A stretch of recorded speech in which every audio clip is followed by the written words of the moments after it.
Good morning, everyone, and welcome to the Front Porch here on WBOK 1230 AM. What New Orleans is talking about. I'm your host, Kimber White Dupree. Chance Sandra's daughter. And on the other side of the glass, we have Naira Super Producer Sanders on this Monday, May 19th. And before we get started for real, happy birthday to you. To who? Happy birthday to you. It's his birthday? Happy birthday to Naira. I know you lying. Happy birthday to you. So you had a birthday and didn't tell us? Nah, I feel some type of way. Like, I really do. Now, that done and said, come on in, grab yourself a comfortable chair, a mug, a tumbler of your favorite frosty or steamy adult beverage. Mind your manners. Say good morning and sit a spell with here on the Front Porch on WBOK 1230 AM. Yeah, the station New Orleans is talking about all day long. Yes. So yeah, you didn't know today was his birthday? No, I did not. This is something I am never going to let you get away with, Naira. I had zero clue. Not never. So instead of this gift that I was going to give him, then he going to get this side eye. Cause what? Yes. Cause what? It is his birthday. He is, I think, 25 today.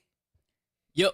Yes, 25 today. That boy's a quarter of a century and didn't tell nobody. Yes, I'm not ever, never gonna let you get away with not telling him happy birthday. Well, happy birthday, super producer. Thank you. I hope you have a wonderful day today. Yes, indeed. And so I did. I listened to the Good Morning Show. Did you? I did, and there's some conversations, of course, I want to have about that. Look at the GM coming in talking about, what is happening? Yeah. What is going on? Why I didn't? And he didn't know. It's his birthday today. That's what I'm really in my feelings about that. Yeah, it's his birthday today. I'm in my feelings about that. Yeah. I think I found that out Friday and I forgot. So now I'm going to get him a cake. No. Yeah, I'm not never gonna let him slide with that. Happy birthday, now. That's it. I'm going to put a boot on his car when I leave out. Let's see if we can get. Because he did not tell me it was his birthday. I would have made certain that we got him something for his birthday. I'm gonna take care of him. Yeah, but let's make sure some of our Front Porch family call and wish Naira. Yeah, I mean they're already in the chat. And I knew he didn't say anything else about it. He did and not. I let him pretend like today is not coming. I did that last year. I made note of it. I think did it fall on the weekend last year, Naira? But you do know you got to have 25 licks. It's a New Orleans tradition. But people got to hit you 25 times. I made mention of it I made mention of it last week. I made mention of it the week before because my birthday's at the end of April.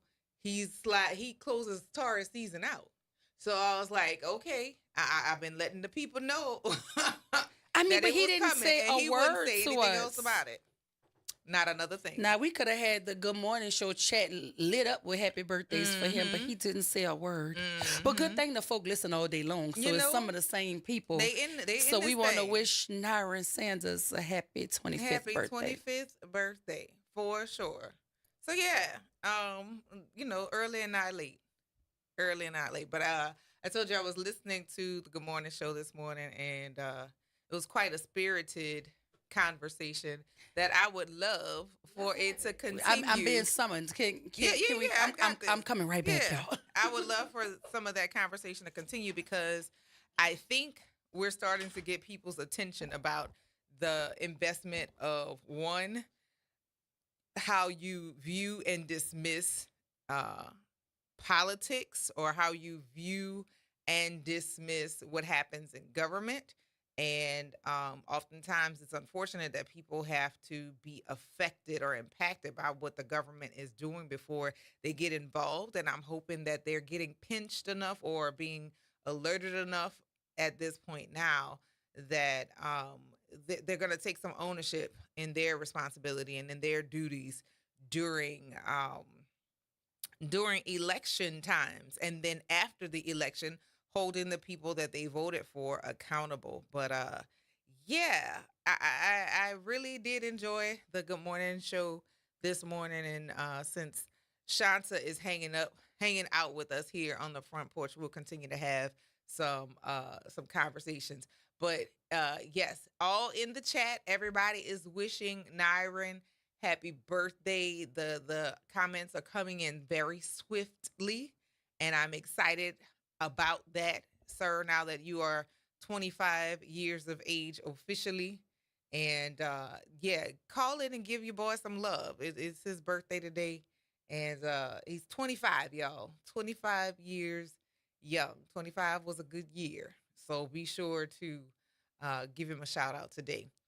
It is, again, it's Monday, May 19th, and it has been a weekend of a whole lot of different things. I don't know if y'all have been paying attention to what's been going on in the news, not just locally, but across the country. There's some interesting things that have been happening. I don't know if you saw where I think it was a Navy ship um, crash into the Brooklyn Bridge.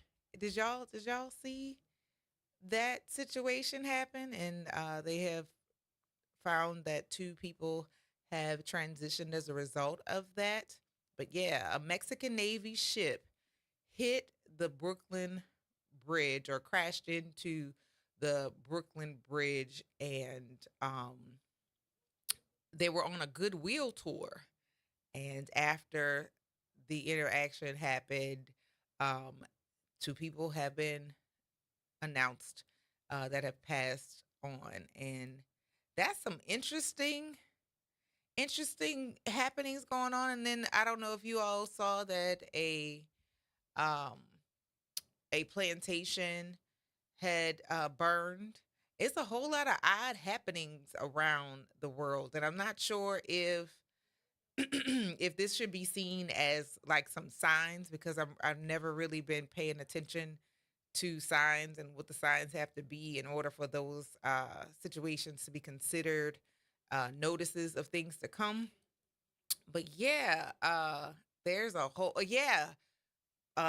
President Biden has prostate cancer, and it's an aggressive prostate cancer. I mean, all the things are happening, and that begs the question of, is this all an attempt, or not even an attempt, a sign of what is to come?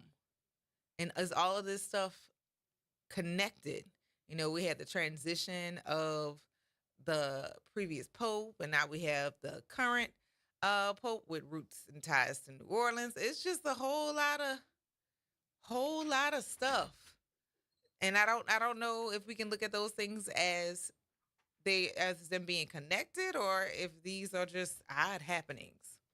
Yeah, we'll talk about that after we take this break. But I was talking about the different things that have been happening around the world and across the country when you stepped out, and about the Navy ship, the Mexican Navy ship that crashed into the Brooklyn Bridge. Yeah. So you had that, and then President Biden was cancer diagnosis and an aggressive yes. So it was cancer all along when they were talking about dementia. Yes. So and then what else? The new pope, his first mass was on Sunday, and then you had the plantation that burned down. The new pope also had a conversation with the president of Burkina Faso. So, like, conversation, I mean, he responded to him. So that's something to talk about. A lot of things going on. Oh, also the tornadoes. Yeah. Like, are these things to be considered? You watch movies? You watch a lot of movies? So you know the part of The Color Purple? Yes. When they come and they start talking about God is trying to tell you something right now. But I'm saying right now? like I am. So I mean, a person who has seen certain signs, but they have to be blatant signs. I do not do well with subtlety at all. If this is the thing you're trying to say that thing. Don't. That's why I do well with women who are very straightforward. Yes. Yeah. So that's why you like me. Well, I don't have to guess. You know what I'm saying? Like I like this. I don't like this. Yeah. Is this so like versus the slide nuance. Yeah, like, I don't do well with that either. And also, and say what you don't like. It's a good point when you mentioned Not Away Burning. I think people are weird in their their issue with us not being distraught sad about it burning. Listen. Like there's so many people talking about, of course there are, others talking about all of the jobs, they employed all of these people and the girl who was the guide, she's on there acting like we're supposed to be mourning this, and they pouring libations. So I mean, listen. And I blame you for it because who the hell left the gate open? We're gonna take this break on that. Stay tuned to the Front Porch right here on WBOK 1230 AM. What New Orleans is talking about all day long.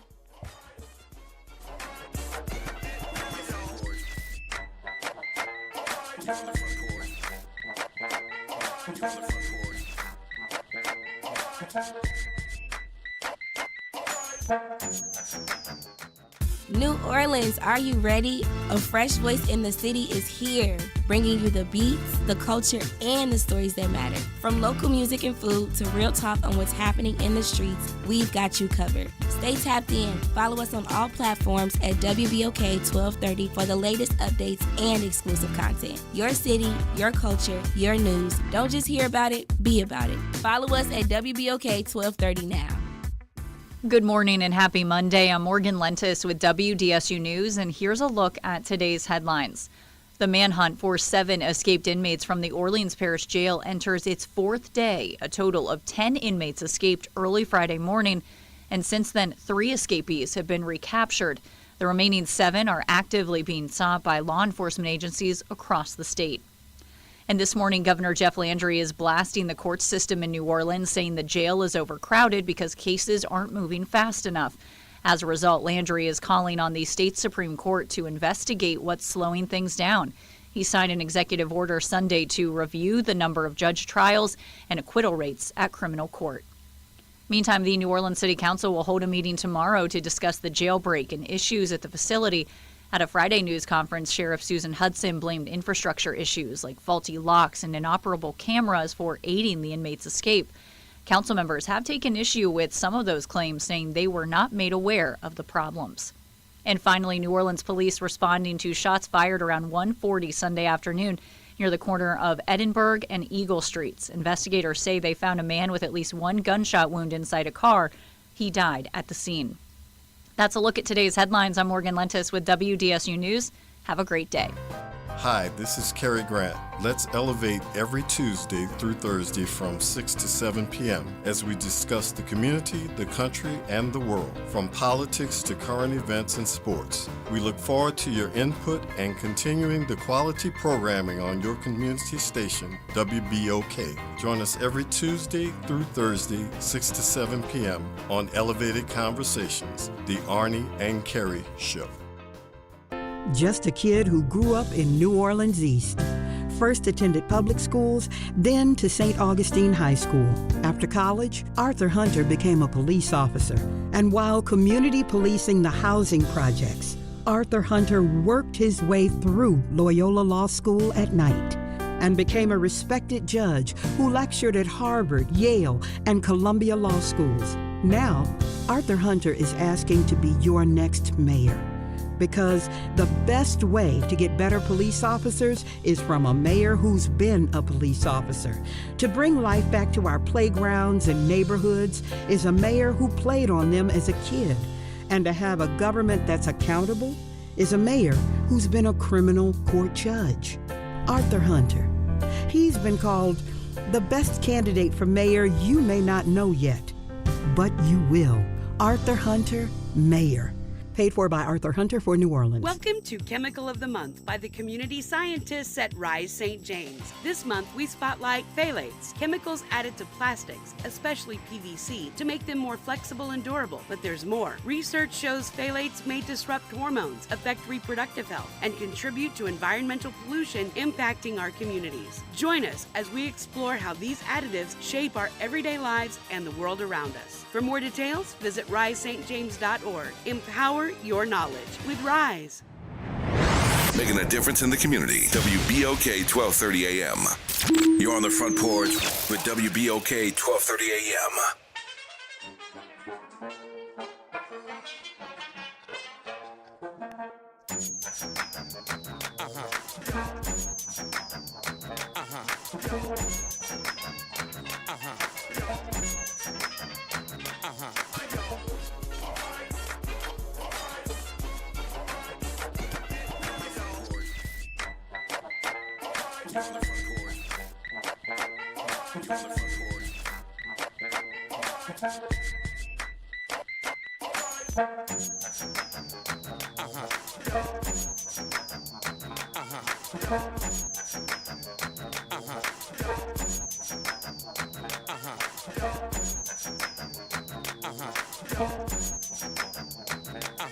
Welcome back to the Front Porch here on WBOK 1230 AM. What New Orleans is talking about. All day long. I'm your host, Kimber White Dupree.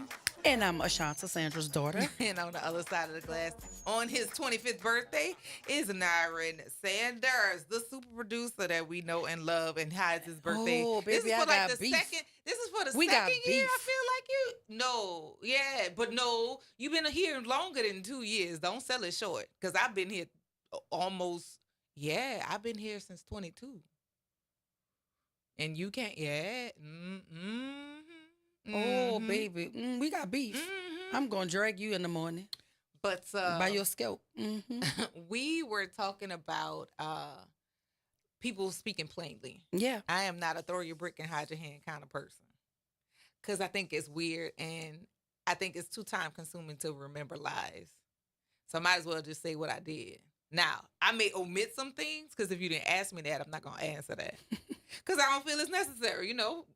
I could play a little bit of a sly attorney, but if you didn't ask me that question, I don't have to give you that information. But it's in terms of if you ask me a direct question, yeah, I did it, or yeah, I said it, and we're gonna leave it like that. And that's why I don't do well with the nuances of certain relationships like that. I couldn't be in politics.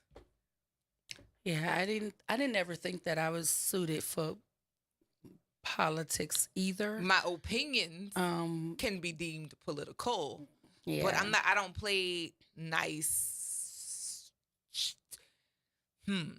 So if you say this, we'll give you that. I don't work well like that.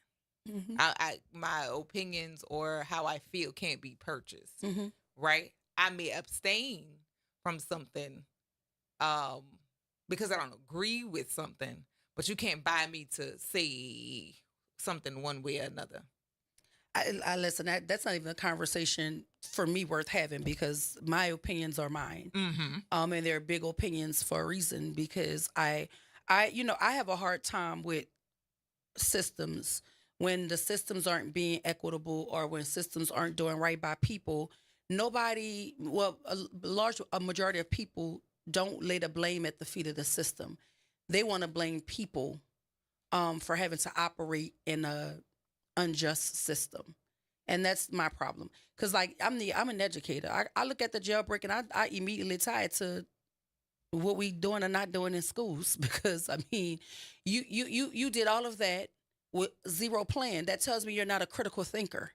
We're not building critical thinkers in this city because we've allowed systems to be perpetually broken and nobody's really saying much about the brokenness of a system. But we blame it on the people who are made to operate in its brokenness. And that's just where, to me, I have the biggest gripe with a lot of things. But I also have a problem with the people who know it's broken and don't push on it. Same thing I'm saying. So that's literally, you said it a different way, but the same thing I'm saying. So for people who know, you see this isn't working and you're still gonna uphold it. So I'm still holding those people responsible as well. Yes, the system is broken, but you're not doing anything about it. And often the people who say something about said system, but they're agents of the system we're talking about.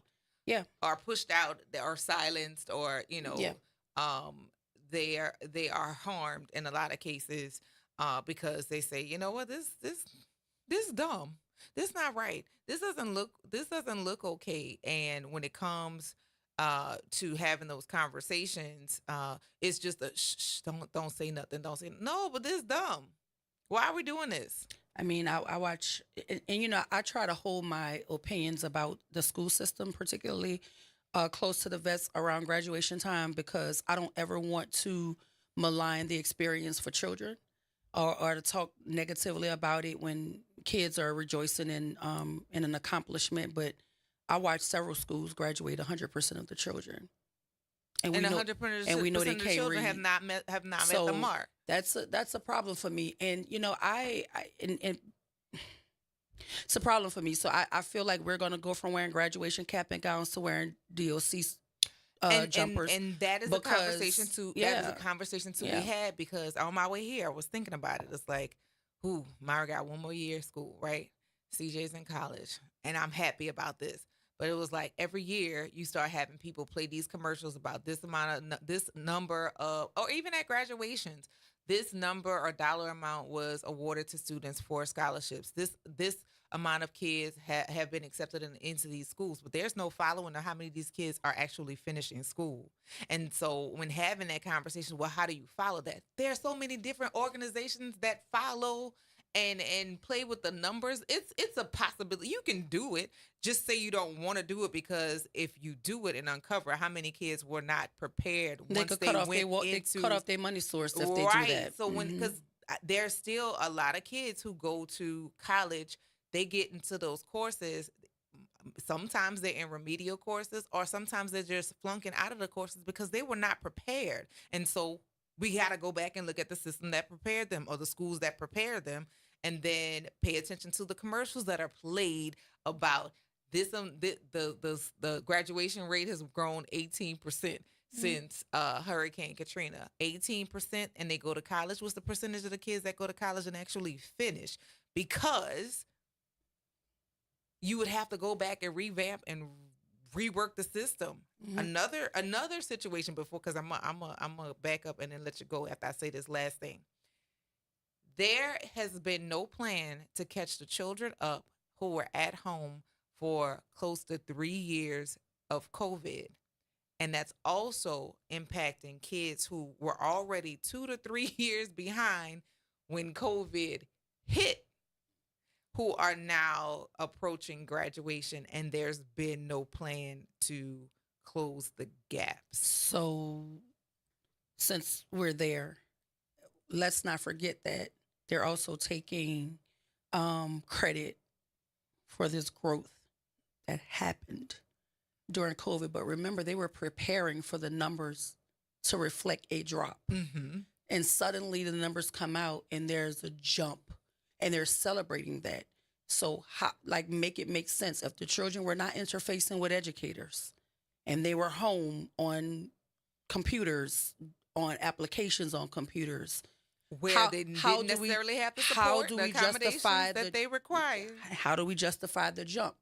But again, parents and lay people who are not in education spaces, they only have what these systems are telling them about the growth.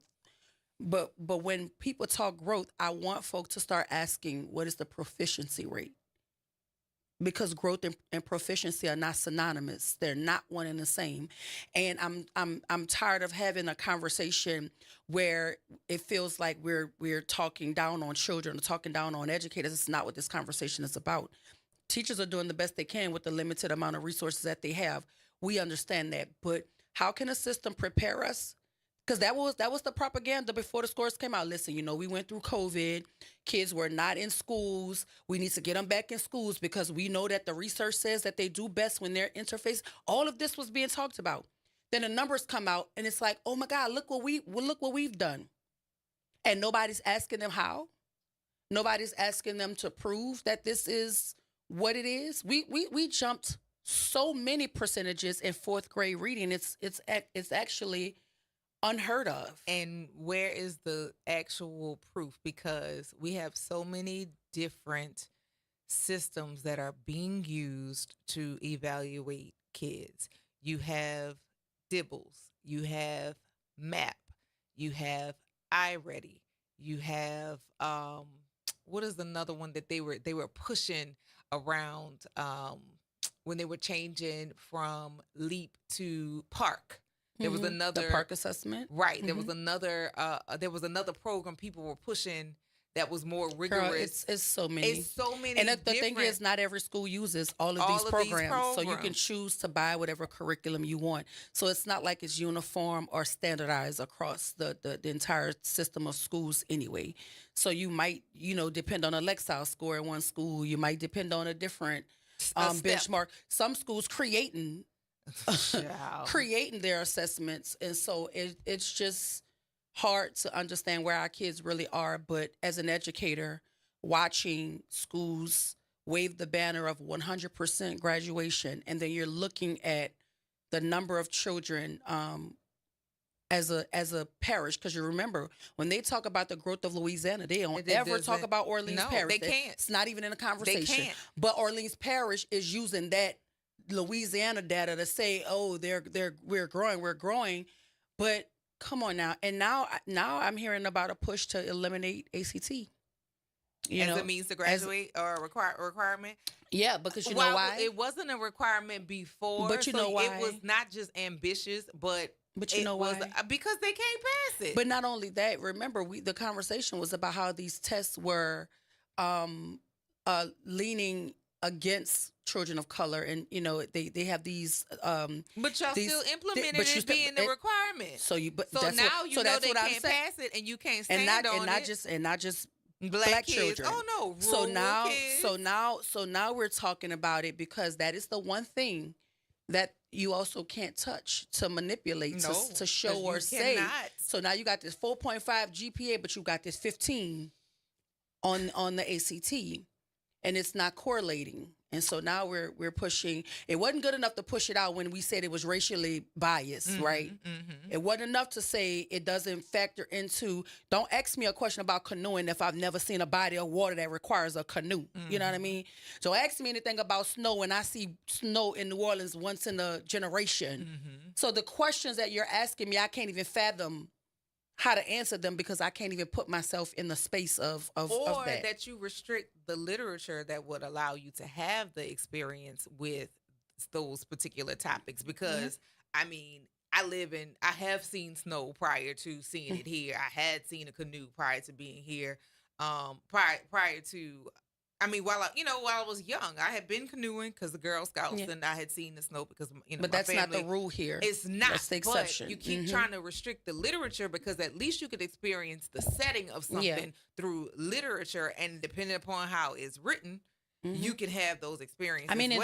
Then you're messing with vocabulary because gay in vocabulary has always been happiness. Happy. And so you're letting the algorithm pull books from shelves based on words that they find in the text, and you're eliminating these books because you're thinking that it's leaning towards LGBTQIA demographic of people, when it's literally like they're talking about the happiness of the character, but because they use the word gay, the book has to go.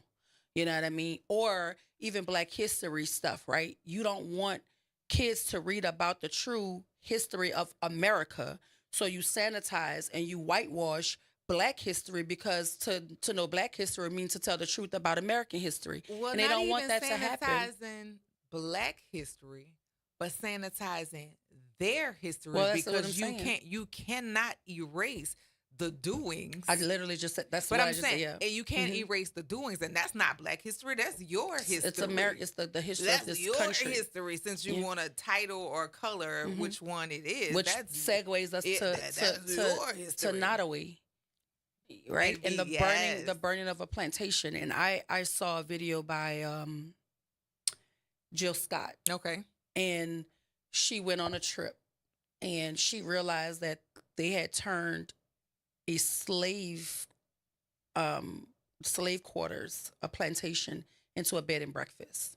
And she didn't know that prior to coming to the place. Okay. So when she got there, she was saying how they were romanticizing it, talking about, oh, it's all new and well done, and they remodeled it. And she had such a visceral reaction to it. Mm-hmm. And she looked at the people and said, you wouldn't turn Auschwitz into a bed and breakfast. Why would you turn this into a bed and breakfast? Like, she took real offense to it. But there are people that I know that look like you and me that get married on plantations, right? I mean, we've been educated on plantations because they turn certain plantations into universities, right? I went to one, a historically Black college and university. But I know people who actually they choose to get married on plantations. Or have celebrations. On plantations. Mm-hmm. Yeah. So I don't know if it's about trying to turn tragedy into triumph for them. I'm just saying. No. I don't know if it's to say my ancestors couldn't, but I can, and so now I will. I don't know what the thinking is, but we gotta have conversations about the cognitive dissonance as it relates to Black people and money, because that's a big part of. Yeah, but before you can have that, you got to talk about the bias and the prejudice inside of Black. Absolutely, inside of the Black diaspora. Absolutely, and we have. I mean, because let's not act like they don't have elitism and classes of Black people who look down on other Black people because they don't feel like you pulled yourself up by your bootstraps. You know what I mean? So let's. And I'm a teeter, and I'm gonna say this because people will know, and you're gonna laugh. There are some people who have proximity to whiteness that have been able to benefit over the years. Of course, one person in particular who had been at my neck for a long time was short, red, and fat, and oh my goodness, where's this going? Capitalize off of just naturally being smart and having some sort of talent, but just being a mean person. But now that you have access to money, you levy that and leverage that against causing problems for other people, but still name it as Black excellence. They spin white, but they scream Black. Oh. And that's a part of a lot of the conversations within this particular community. Like we have family names that have been passed along, and you see them still leaning toward one hue and never, ever like getting the full blend that is New Orleans. So you saying their family picture look like Diana Ross' family picture? You saw her family photo? No. Diana Ross? No. Yeah, she the only brown person in the picture. And the first daughter, her and the first. I'm just saying it.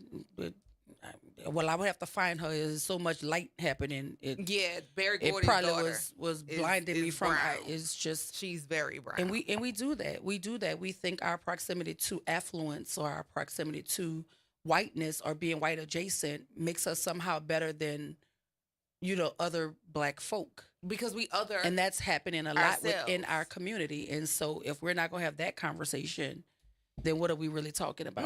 That's a conversation that needs to be had. But it's the deprogramming of understanding that, recognizing that there's apologies to be had on both sides, because this is what I've heard. Well, they discriminated against me because I was light skinned. I'm not gonna say you're wrong, but I'm also gonna say that you had some benefit because you were as well. And then on top of that, you started weaponizing your lightness. Because you started acting like some white people and weaponizing your lightness. I mean, this is to defend yourself. A robust conversation, right? Because, I mean, I know we're going to go to break in a second, but even talking about, I always take things back to schools, right? When we have this conversation about K-12 schools and the dire shape that they're in, like, we have to have the conversation about when our people do you have access to better, right? We don't choose to strengthen the systems that help us get to better. Mm-hmm. We go tuck our children away in environments that we think going to protect them from being in places and spaces with those other Black children, right? Your own people. Yeah, and then when things happen that don't honor your humanity in being Black, then you act like you're frustrated by the system, but that's what you signed your child up for. And for me, it's not no shot against what you choose for your children, whatever you think is best. But you can still send your child there and put your money in the spaces that help other Black children. Because we do know, like, our systems are what they are because they've been neglected so long by us. Mm-hmm. Because the moment we run into better, we think white ice is colder. Once we run into systems what we that perceive are not as to be better, that don't look like us, we invest our money in that, and we celebrate it consistently. I don't know. I don't know if that's the totality of it, because again, there you can choose to put your baby where you want your baby to be if you think that's the better option, but you don't have to do so at the neglect of the system that the other Black children have to depend on, because they don't have another option. They don't have a checkbook that they can write and pay a tuition out. This is an entity that most of our children have to depend on. And that's the conversation that we need to start having. How do we honor Blackness in totality, right? Even the Blackness that we don't necessarily associate ourselves with, or the Blackness we don't like, or the Blackness we don't want our children to marry. You know what I mean? And so, well, that's the other like, how do we honor Blackness in totality? I'm Black, but I'm not that kind of Black. I'm not that kind of Black. I'm not those Blacks. We're going to have more conversation about that. Stay tuned to the Front Porch right here on WBOK 1230 AM. What New Orleans is talking about. All day long.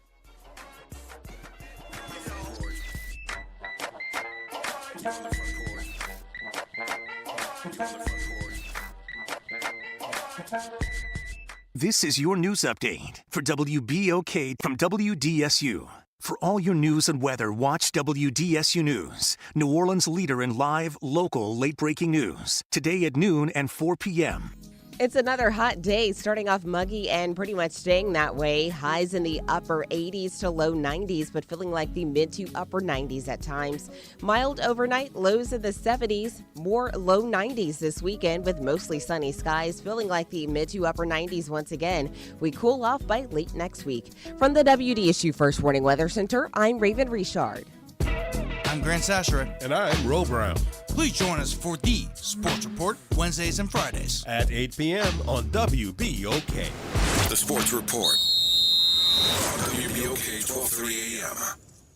Tune in to The Monitor's Mic, where we talk about oversight, policing, and you. Hosted by the Office of Independent Police Monitor. We're here to shine a light on policing issues that matter, from real-time policing updates to in-depth interviews. Every Friday at noon on WBOK. Do you know what United Way can do for you and your community? Find out by listening to United Way and You every Thursday at noon on WBOK 1230. United Way continues to fight for the most vulnerable members of the community. Find out how this Thursday and every Thursday at noon. Visit DePaul's new Algiers Health Center at 2801 General de Gaulle Drive to receive primary and preventive care for both adults and children. Services also include behavioral health, imaging, and on-site pharmacy, vision, Medicaid enrollment assistance, and more. For appointments, visit DePaulCommunityHealthCenters.org or call 504-207-3060. You're on the Front Porch with WBOK 1230 AM.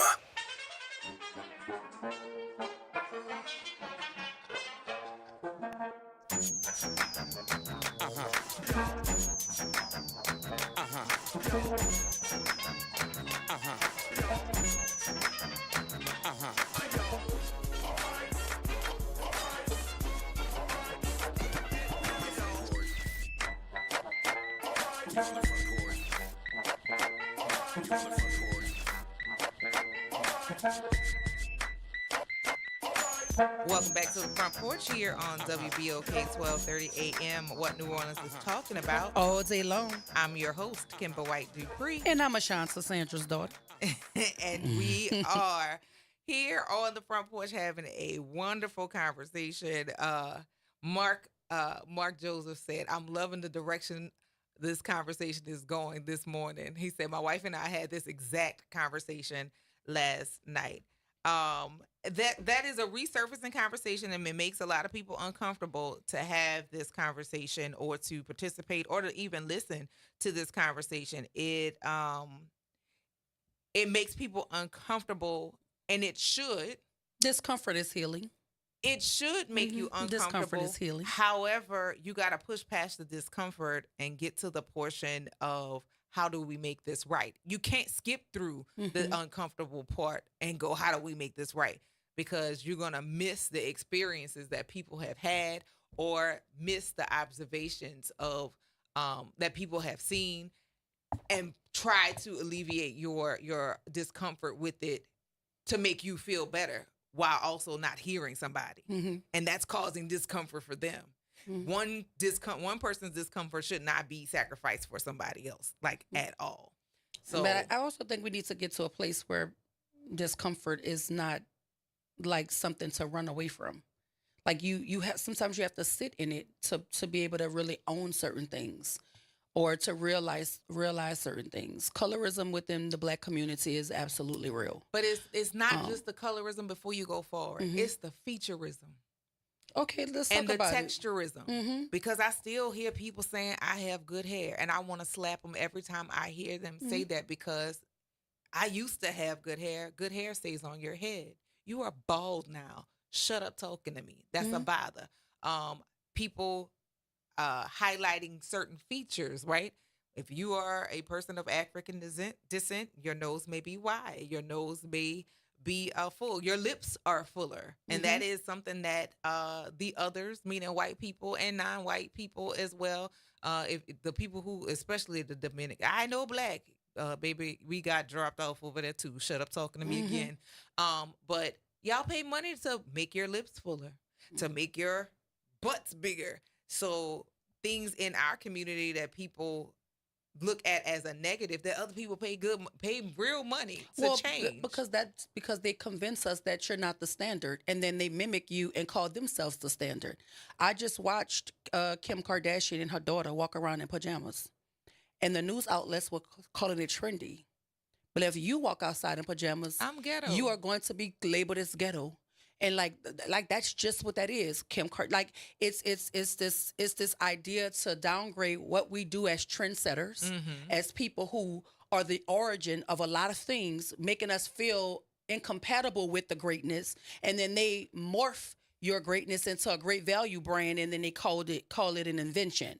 That's what's happening here, and we allow it because even when we were talking off air about the song Dangerous, the line dance to Dangerous, it's doing the same numbers that Boots on the Ground is doing, right? There's a Black creator who created the line dance to Dangerous. It is sung by Black folk, right? But there is a biracial girl who is whites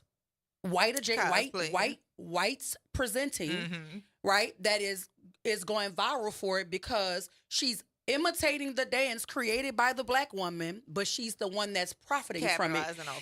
And all of the outlets, all of the social media platforms are allowing her to do it, and all of the Black promoters are paying her to do it. So we can't blame old girl from benefiting from the door that we left open for her when a Black promoter is hiring her to cosplay as the Black girl who is the originator of the dance, who can't, like, who's to blame here? So this is us being disconnected from us and making certain that we cultivate spaces where we can amplify the greatness in each other. And we always look to uplift others in place of us, because it's okay for other people to hit it big, especially that don't come from the circumstances we come from. Because if you hit it big and we come from the same circumstance, then it mirrors my mediocrity, or it mirrors the fact that I'm not trying hard enough, or it makes me look at myself and say, well, what am I doing with my 24 hours in a day? She come from down the street from me. She don't deserve to have all of that. Like, why I don't have it? But it's okay for other people to have it because you feel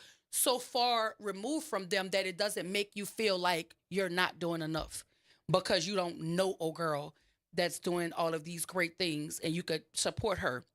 I see people supporting strangers, Black folks supporting Black celebrities and honoring all of the things they're doing. But there's people right here from your community that could be honored in that same way. But it makes you feel small to do that. We have to start addressing people in that behavior, and oftentimes most people don't want to make no waves because then this person, and when I need them in the future, I'm not going to be able to call no favors, and that piece, that way of moving makes me uncomfortable. So is it a real relationship, whether it's a friendship, whether it's partnership, whether it's family? Is the relationship real if I can't hold you accountable to your decisions and your actions? To them it is. But those are the kind of people that make me right. For them it is though. Mm-hmm. That doesn't make me comfortable. So like I never feel safe with people who I have to placate. I can remember when I was running for office, there was a gentleman running for office, different position out in the East. And I can tell you with absolute certainty that they told that young man that he was too dark to represent New Orleans East. What?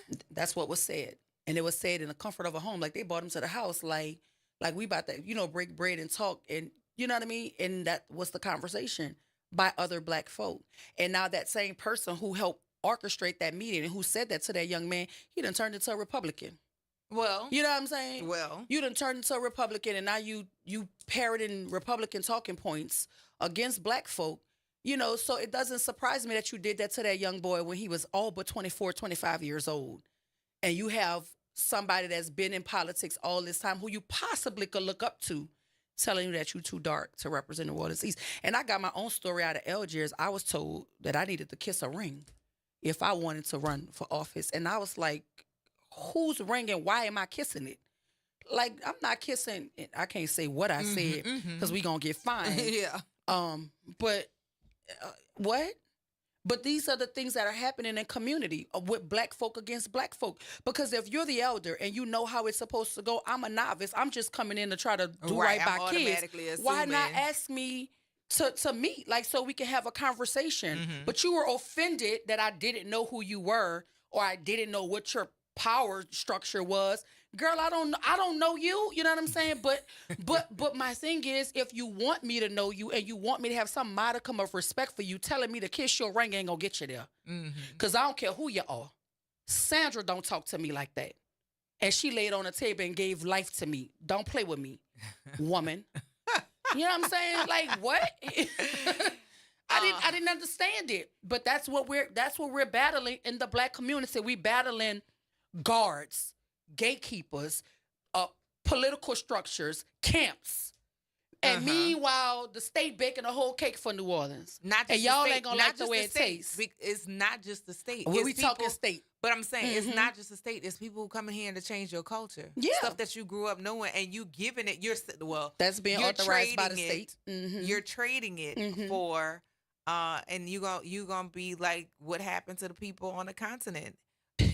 They had the land, the other people had the Bible. Now y'all got the Bible and they got y'all. You know what it make me think about? You know the story? Was it yesterday where this guy moved to the French Quarter? He moved down there and started complaining about the noise? No, there's a business that blows bubbles down there.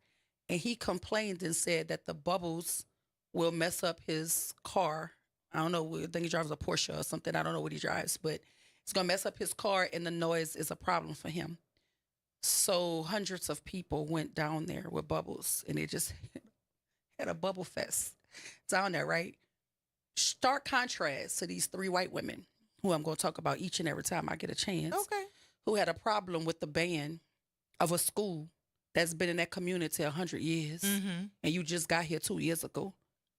She called the school and asked for a meeting, and they literally held a meeting for three white women who were complaining about the kids in their band class disrupting their Zoom meetings while they're trying to work on their computer. That's not the problem. Instead of the school saying that, the school said this, and I was in the room, so can't nobody refute this. The school said that they were going to petition the Orleans Parish School Board to insulate The band room. I know I'm not. I know you. To insulate the band room. And in the same conversation, guess what those 3 white women said? Oh, but we love it. We love to see them march around. Girl. And I was in the room. I heard this verbatim with my ears, right? But we love to see them march around. I sit on my porch, and I think it's lovely. And for the leaders who kowtow to that, you need to be slapped across your face. You need to be slapped across the face. And this is the piece when you're saying you're upholding systems. Yep. The leaders of said school who went, I'm going to petition the school board, you need to be slapped across your face. The reason why it went like that, because it was 3 white women asking, and it was white leadership acquiescing to it. And here's the thing: there was a council person in the room too, so he knows that this story is true. And what I said, because they asked me to leave. Look what she said to me, Kimber White Dupree. She said, "This meeting is for those women over there, and they don't want you here." And I looked at her and I said, "Long as he here, that makes this meeting a public meeting, and I ain't going nowhere. And if you want me to go, then he gonna have to go. And if he ain't going, I ain't going." And I stayed. Now either you want me here, or you don't want the councilman here. Pick your poison. Because my whole thing is what you're asking for ain't private. So why I can't be here to hear it? Because y'all don't want us to know how y'all operate. Because 3 white women can move and make a decision, but a whole crowd of black folk protesting don't make no headway in this city. So that's all I'm going to say. Oh, we're going to continue this conversation. Stay tuned to the Front Porch right here on WBOK 1230 AM. What New Orleans is talking about? All day long. We'll see y'all on the other side of this break.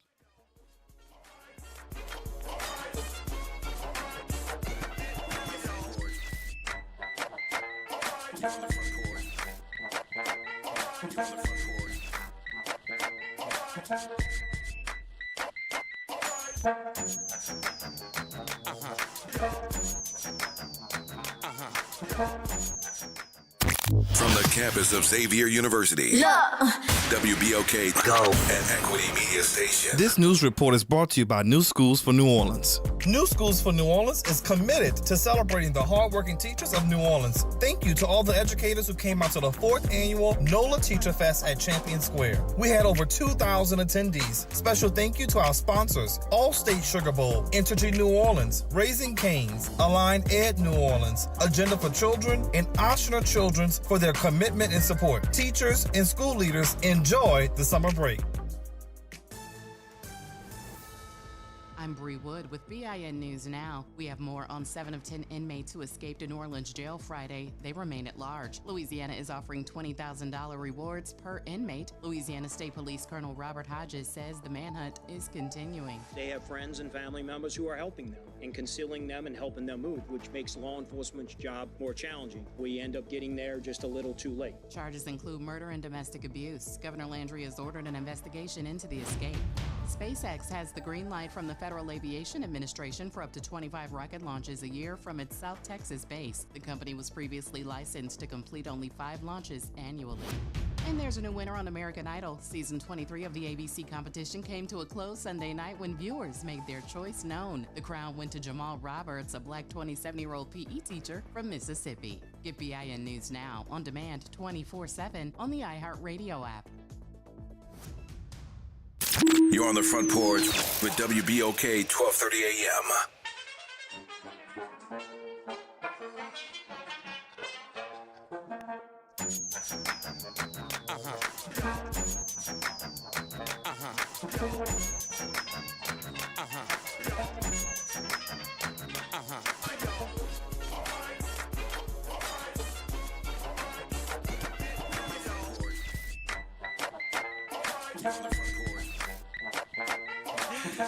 Welcome back to the Front Porch here on WBOK 1230 AM. What New Orleans is talking about all day long. I'm your host, Kimber White Dupree. And I'm Ashanta Sandra's daughter. And on the other side of the glass, on his the birthday boy is super producer Nara Sanders. Oh, one time for the birthday producer. You not gonna live this down. I'm sorry. You're not Happy living birthday, this Rico. down. Baby, the off-air conversations are always the best. But that's why we yeah, need because I could season my words on the mic. That's why we need a subscription or a Patreon for the off-air conversations. Because I promise, it's pay-per-view, baby. You will pay to hear what I was just saying. The fine that they would give us, my God. Yeah, no, and let me go back. Yeah. When we're talking about the division, because I've had this conversation many times, and I feel like I'm never gonna stop having this conversation within our community. Okay, so and how it propels beyond the borders of just our community here in New Orleans or within the state, how it's nationwide. It's all of the isms that are built ultimately on white supremacy. Yes. All of the isms extend from that. But they did such a good job, and we are doing such a horrible job. Now we agents of white supremacy. Yes, of undoing the behaviors. I call things out when I see it. I mean, I don't have a choice but to call it out when I see it. Good hair, that's one of the things that when I say makes my skin crawl. Because what defines it as good? Well, what people identify is the fine texture, the softness of hair, the lack of the flatness, the lack of coil, which means the flatness. Your hair is not aerodynamic. It does not aim to reach toward the heavens. Mine does, of course. But the good air quote hair, when people say that, and if you watch people with good hair, by the time they get to a certain age, you can see their thoughts, because that good hair done parted ways with their scalp. It don't want to be on there no more. I ain't wrong. You laughing because you know I'm right. The Titanic. It ain't sink. It relented. It said, all right, I give up, and I can see. I think people have to also just say sometimes that's a preference. Like it's a preference. But we gotta talk about preference. If that's your preference, preference comes with conditioning. Well, here's the thing. One thing about me, I'm not ever going to trample on people's proclivities for themselves. If that is your preference and that's what you want to be doing for your life, have at it. I have a problem when you then become a part of a system that controls or impacts other people, namely children. So don't bring your preference into a school space when your preference demeans or maligns children of color because you don't think, or black children, right? Because you don't see value in them because your preference would be, a certain kind of black child or whatever. That's where I have the problem. You can like what you like in the comfort of your own home. Don't bring it into community, and you doggone sure better not bring it into a classroom. But again, preference is based on conditioning. And it's not gonna stop it from being a preference, right? But it's still an issue, and we got a caller. I want to take this call. Good morning, Priscilla. 504-582-9422. Hello. Hi. Good morning. Good morning, guys. I called to wish my grandson Myron Sanders a very happy birthday today. Come on now, listen, Happy Grandma. Birthday. I'm in my feelings that my producer, he produces my show first, and he didn't say nothing about his birthday. But then he gonna get on the front porch and Kimba singing to him and whatnot. I got a problem with that. Hey, Miss Priscilla. We talked after the Wiz last week, and I told you we got Nyron. It don't matter what's going on. Oh, look who's on the other side of the glass. Look that. Finally a camera showing on the other side of the glass. I love it. And here's the thing. I love you guys. Well, thank you for calling, Miss Priscilla. Are there any birthday plans for Nyron? We do, but my niece is graduating from John F. Kennedy at 1:00 today. So after that, hopefully after Nyron gets off from work, he'll be able to join us. But we're going to the graduation today. But I'm looking forward to seeing him. Yeah, well, we're looking forward to wishing him a happy birthday. We're going to do something here at the station. I wish we would have known. We could have had confetti dropping out the sky, all kind of things. This is his second year not saying anything, and I reminded people over the last 2 weeks that it was coming, but yeah, I was not going to let it not be said this morning.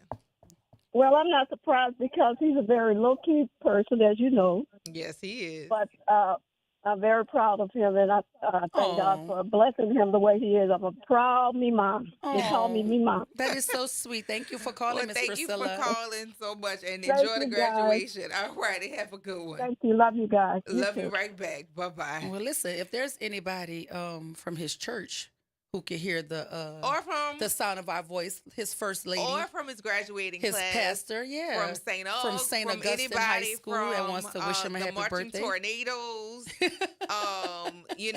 any of not the one you went all the way back. Listen, anybody want to call from? Because graduated from Talladega. Mm-hmm. And those are the marching tornadoes. We've had the majorettes and the captain on the show as well. So yeah. Mm-hmm.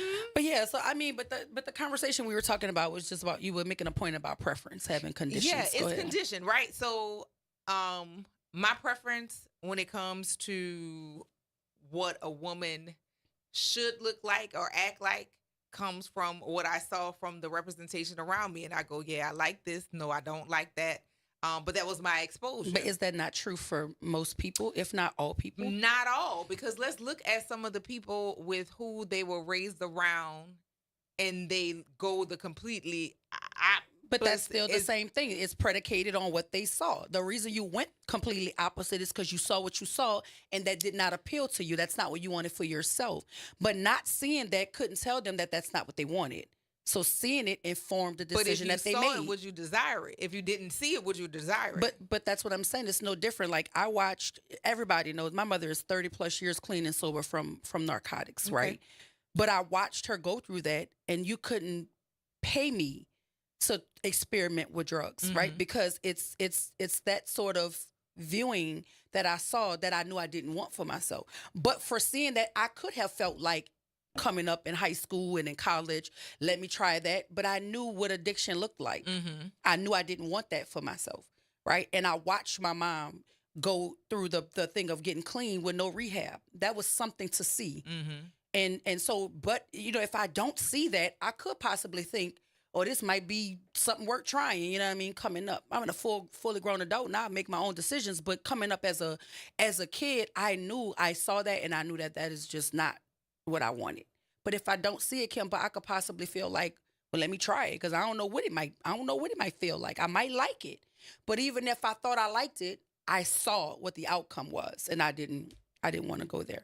But my mother is clean and sober. She don't even smoke cigarettes. She doesn't drink any sort of alcohol. And those were not her vices. Hardcore. Mm-hmm. But to make certain that she's not enticed to do anything. She doesn't do anything. Open. Yeah, she doesn't do anything. Yeah. And so I'm very proud of her in that aspect, but I was able to see it. But I didn't know. So yeah. That's something. I was able to see it. And so when we talk preference, again, I don't knock anybody for what they want for themselves, because that's your life. You got to live it. And but one creator that got to judge us all when that comes. And so that's the only, but for me, I just don't like when people's prejudices or their racism or, their proclivities govern other folk or impact other people against their will, because it's not I'm not into what you're into. So that's your home life. I don't judge you by your home life, but if you're going to come and be in charge of impacting the minds and feelings and thoughts of children, then your biases matter. You know what I mean? You could be biased in your house all you want. That's you and your children, but it however never you stops join. Inside your house. But that's what I'm saying. That's when my opinion matters. I can't tell you how to run your household. That's your house. Do what you want. But if you're gonna come into the community, then you're inviting me into the conversation to have an opinion about it. That's all I'm saying. I'm just like me. If I post something publicly, right, I don't get to govern how people respond to it, because I posted it publicly. That is the most annoying to have thing. Public discourse on it. That is the most annoying But if it's a private thought, then I need to keep it private so that people's opinions won't affect what I'm privately doing for myself.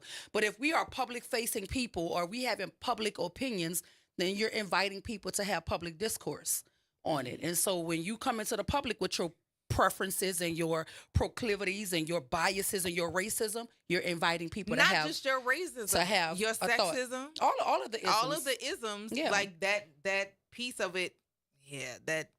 But again, they all connect back to white supremacy.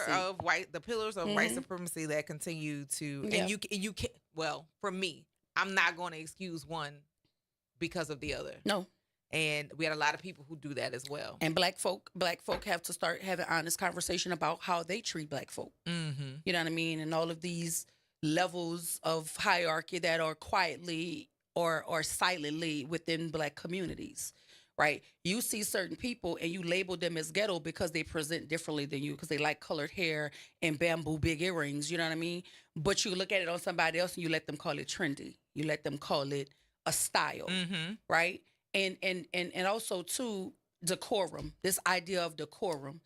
Who set the standard for it? The white people watching. Yeah. So? Who set the standard for it? So? You Who cares? I don't have a problem more often than not with people being loud, because I've been loud. I have a huge problem when you loud and wrong.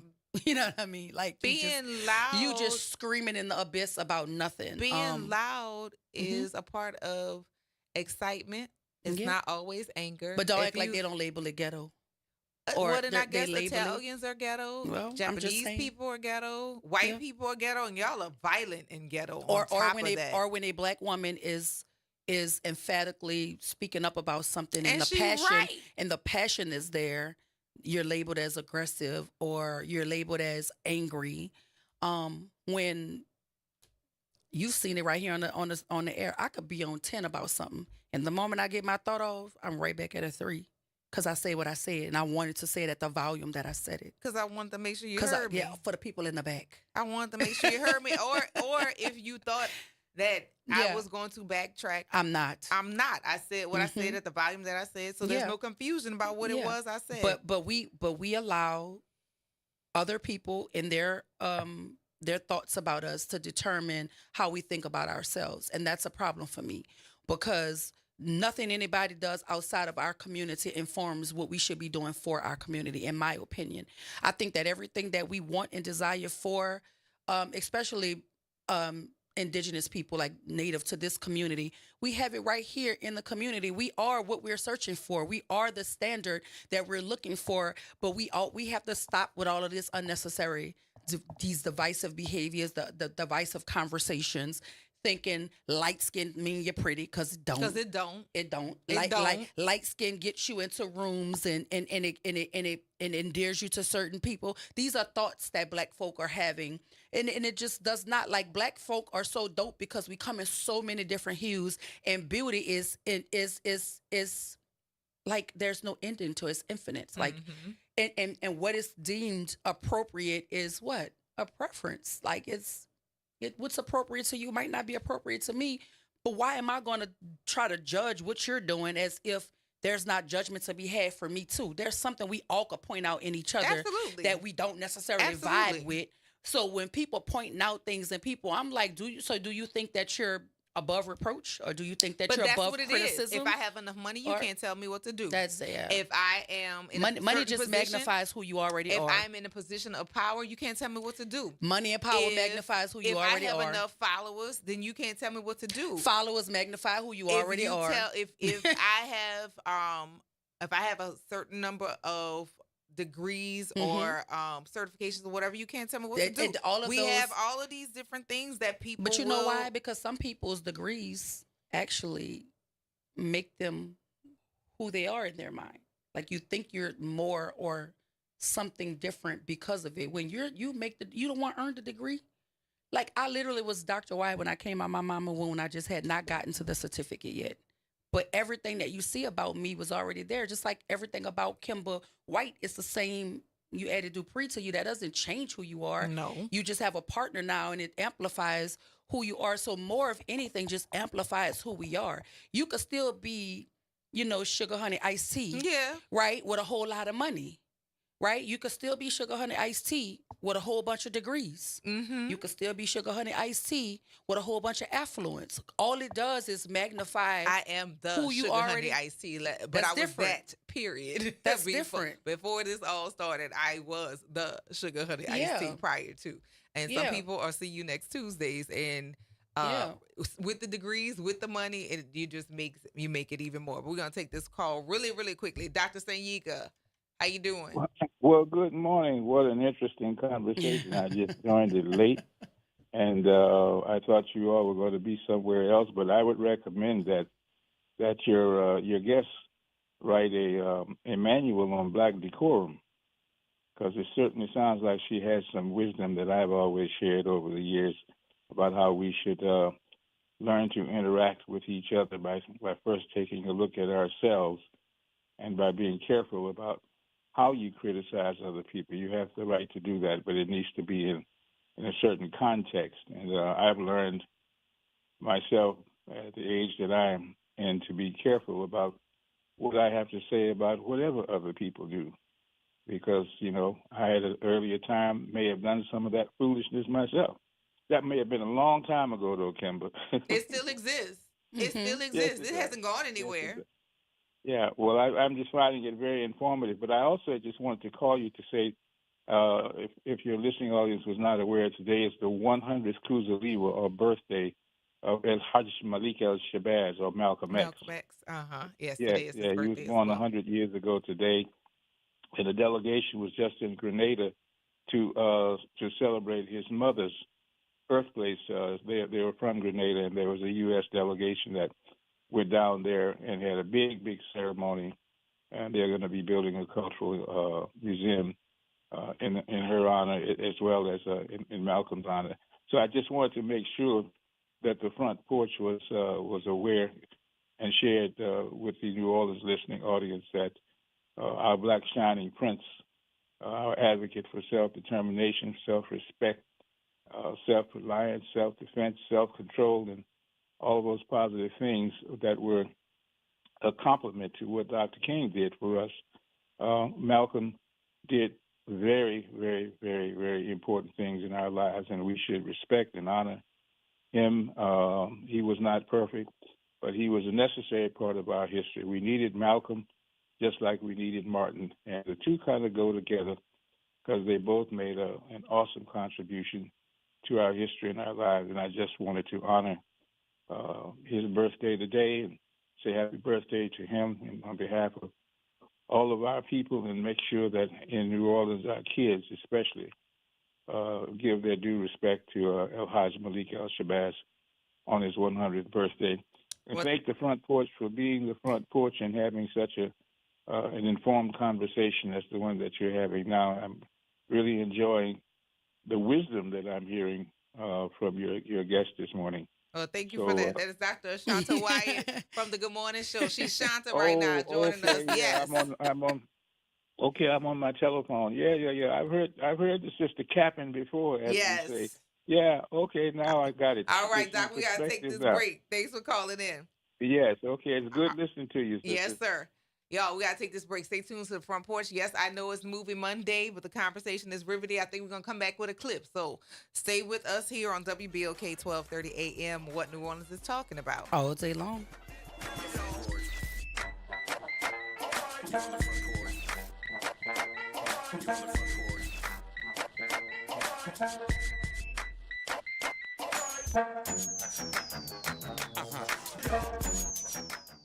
Hey everybody, it's Graylin Bryant Banks. And Kimber White Dupree. From the Front Porch, y'all. You know how we do. Every Monday is Movie Monday. And Tuesday is Trivia Tuesday. And y'all know we have nothing but bad cheering coming through here on Wednesday. But stick with us. On Thursday, we travel. That's right. And Friday's Free Your Mind Friday, so get your brass up. Something on your mind? Want to get it off your chest? Holla at your people. WBOK 1230 AM, the station you listen to. All day long. Good morning and happy Monday. I'm Morgan Lentis with WDSU News, and here's a look at today's headlines.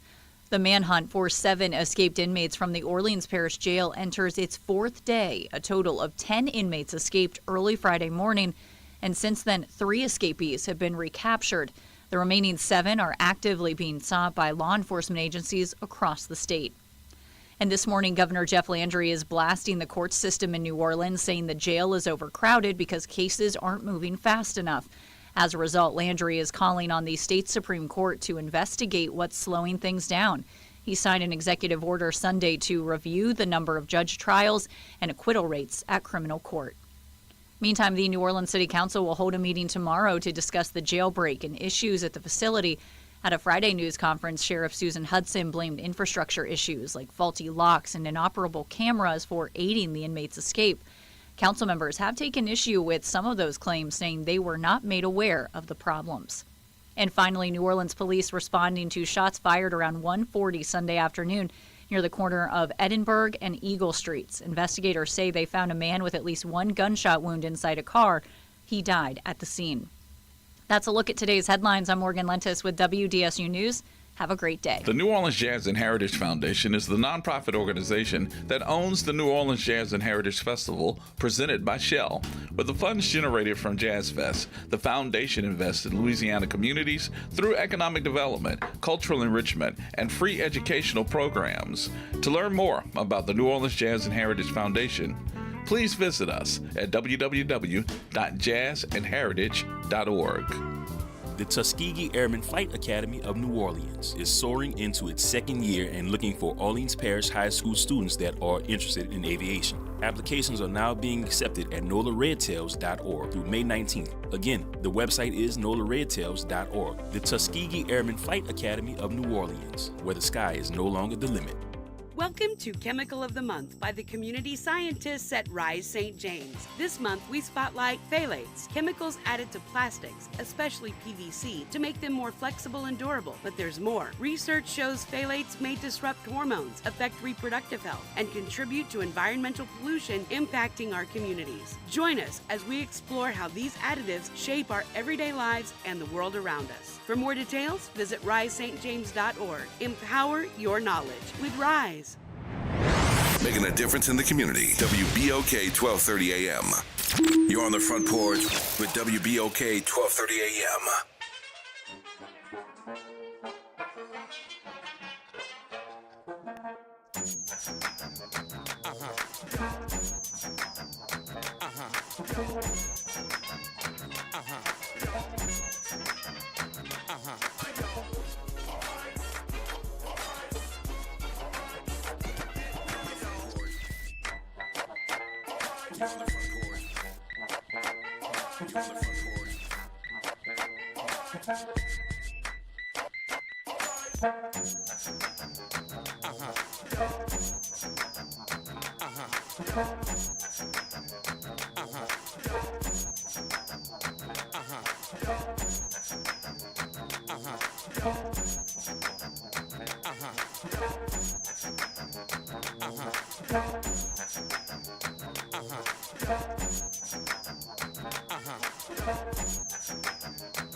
Welcome back to the Front Porch here on WBOK 1230 AM. What New Orleans is talking about all day long. Yeah, I know. That one took you out, huh? Let me tell you, you'll never see it. The again. Front Porch is fun. You like, will never see the Front Porch is fun. Again, it is Movie Monday. Movie Monday. If you have never heard the rules of Movie Monday, you must listen to a clip. Tell us where the clip has come from. And then, if you so choose, you can try to take a guess at the theme of this Movie Monday. But it is, we're in the halfway mark of the show, and we have a clip that is almost ready. And, when you hear that movie clip, again, you're going to tell us where that movie clip came from, and then also venture a guess at the theme. But, yeah, no, you'll never see it again. You'll never see it the same again. I can't. You'll never see it again. I guess I laugh on my show, but I get to really chuckle on this show. Listen. This is fun. Like, again, right, when people talk plain, and it's not because I don't have a thesaurus. So why do you think that's so demonized? What's that? That when you talk very plain, like very direct, you don't leave any room for folk to have to wonder or guess what you are trying to say. Because people are cowards. Oh. Because people are cowards. Oh. People like to say I said what I said without saying nothing. Well, I'm going to tell you what my pet peeve is. Okay. when we talking about being direct, right? You know me well enough to know that I don't need no agent or no mouthpiece. I hate when somebody say Dr. Wyatt said, and Dr. Wyatt ain't say that. Right, Like, right. Now, if you were like, direct quoting, repeat what it was that I said. Oh, how about you just call me? Like if somebody got you on the phone saying Dr. Wyatt, say, hold on, let me call her. Let me verify. Because here's the thing, more often than not, I didn't say it. I did not say it. But the issue that folk have is I ain't cleaning it up either. Because I won't see what's gonna happen when you believe it. Right. Well, believe what you want. This the other thing. This the other thing, because that person still tried to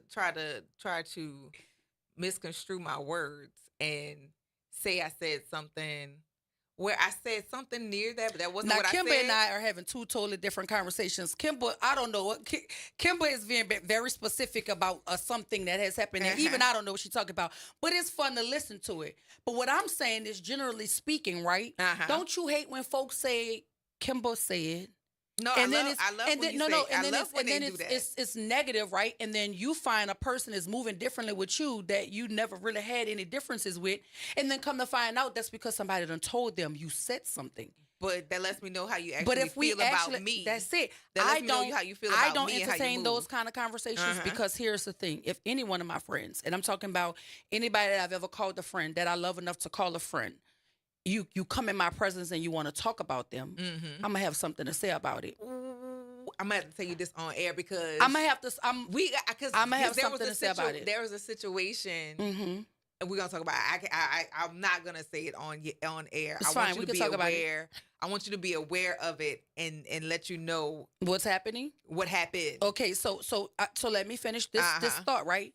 That's no different than if somebody came up to me telling me something about Nyron, right? Nyron is not just the producer here. I look at Nyron's like my son. Right. Right. And so if you want to talk to me about Nyron, just be prepared. That I'm going to talk to him. No.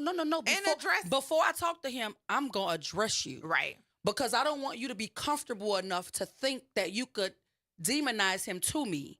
We're not going to have that kind of conversation. So that's where I'm at with that. So that's why I always talk about people carrying bones, because if you're carrying it to me, I want to know why your ears were the ears that they thought would listen to that foolishness. But also, I don't have time for that. But also, when they ask me about it, I'm going to tell them what we both said. Because I'm going to say what I said. Yeah. Did you say X? Yeah. No, they're going to go carry it first. They're going to say, this the conversation that was Look said. what they're going to say, Kimber. They're going to say, Nyron, I went to try to talk to Dr. Wyatt, and I said something, and she went in on me, and I did. And I did because you should have led with the good part first. Right. Don't lead like don't set it up to make me feel like we about to have a kiki. Yeah, about him. Because I don't know we're you. not about to do that. I don't know you. You know what I'm saying? Or even if I know you, and that's for I don't know you in relationship that's with any them. of my friends. Even whatever. If I've ever called people my friend and I've ever espoused any sort of love for them, that love remains no matter what happens on our journey of living. You're not going to be able to come to me and have a conversation about anybody that I love or loved. We're just not going to do it.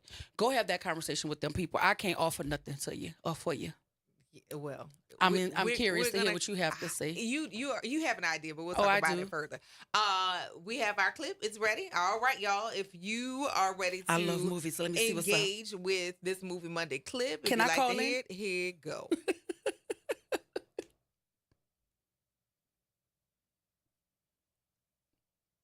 I thought I left you in charge of these students. You gotta read this. Is this what you call taking care of their responsibility? I already knew it. I'm excited. 504-582-9422 is the number. If you Man, know the where WBOK listen audience is so sharp. They got to know that. This Movie Monday clip, our first Movie Monday they clip got to know it. has come from. Give us a call, 504-582-9422. But yeah, plain speaking, it has gotten me out of favor, but always respected. People respect that I said. But is it what really I favor? said. Is it really favor if you can't show up as your authentic self? Well, it's gotten me out of the like category, which I'm okay with. That's what I'm saying. I'm okay with. But do they really like you if you can't show up in the fullness of who you are? I don't think people really take account of who and how they like people. Honestly. I don't think it's a lot of people who do that. People now that's like what I believe has conditions. You say preference comes with conditions. That comes with conditions.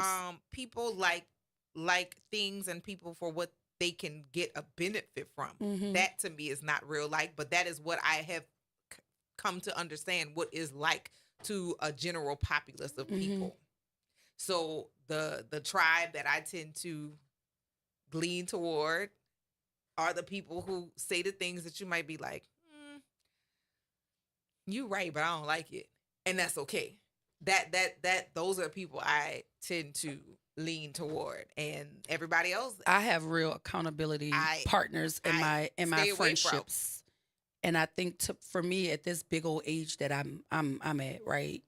Because I mean, we're not 20, we're not 19, where everybody we want everybody that's my friend, that's my friend, that's my friend. We're not there, right? I wasn't raised like that at this either big way. old age right here. Like I feel like if your friendships don't come with accountability, then are they real friendships?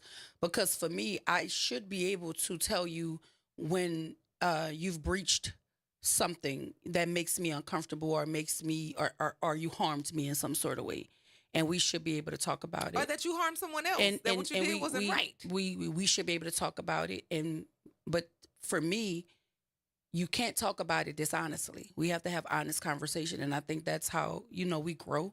And I love and respect the people who love and respect me enough to hold me accountable to things. Because my friends, even my family, don't agree with everything that I say on air.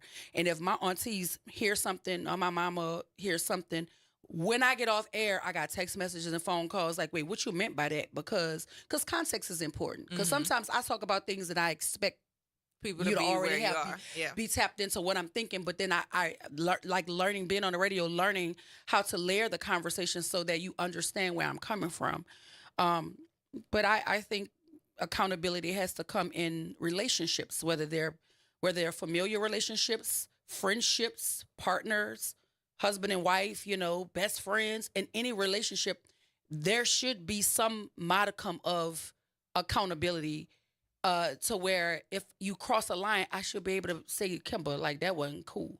I ain't gotta publicly dish you or nothing, right? Because I'm gonna stand right by you on the side and let you get it off, because I ain't gonna embarrass you.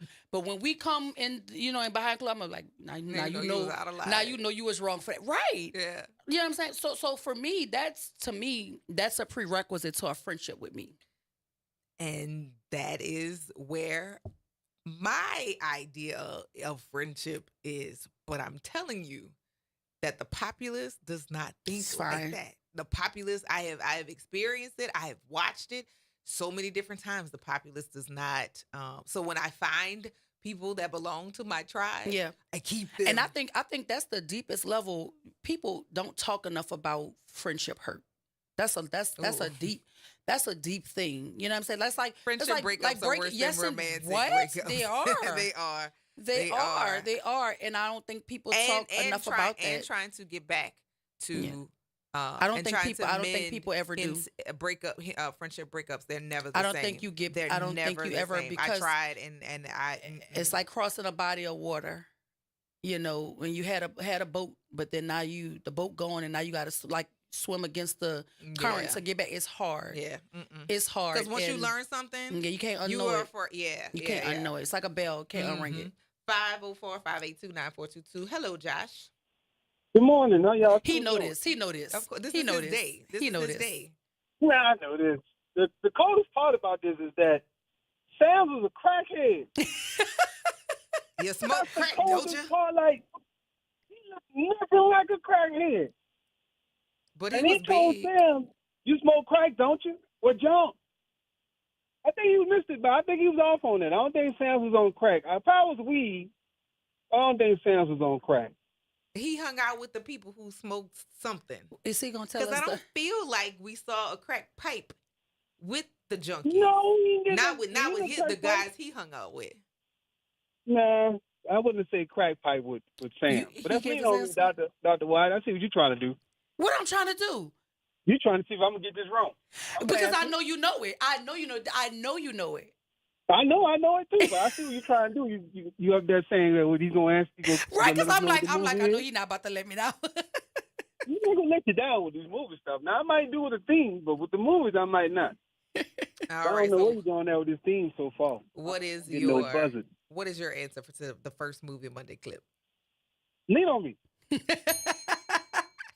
It's Yes, literally you one are of my correct. favorite movies. You are like, absolutely correct. Oh man, but that wasn't my that wasn't my That was my favorite movie. That at the wasn't my time. favorite scene though. It is triggering now. Yes. It is triggering It's now. triggering? Yeah. Wow.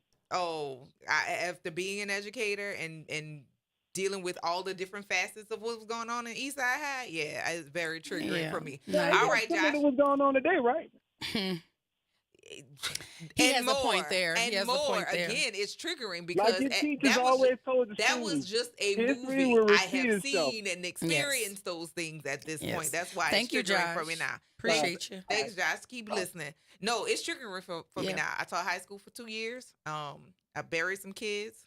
Mm-hmm. I have taken people to get pregnancy tests and STDs. STD tests. I have dealt with kids who are dealing with homelessness. So it's triggering for me now because that was a movie for me as a child. That wasn't real life. It was like, oh well, maybe this happens in once in a blue moon. It's a But true this, story. this was Yeah, life. It was a true story. And dealing with food insecurity and that's the trigger. So I don't know if Josh know this. I don't What's know if the listen audience know this, but when I was in schools and leading schools, they called me Josephine Clark. I can see that. No, I can see that. So I can see that. And it's so funny because it's like I think that people miss that he absolutely had a soft side. He just was firm when he needed to be to get the buy-in from the kids and the staff. But them kids touched on the softer side of him as that movie progressed. So he always had the softer side because if we remember where he they couldn't found leave with him that. at. Yeah, he couldn't leave After with he that. had left there, and where they found him, he was on Easy Street. When they found him, kids was on the playground playing. They came looking for him because they knew of what he could do. And I think where leaders, and I'm gonna say this publicly, where leaders tend to turn off people who are doing the work, and the leaders who have been supported is supported by staff.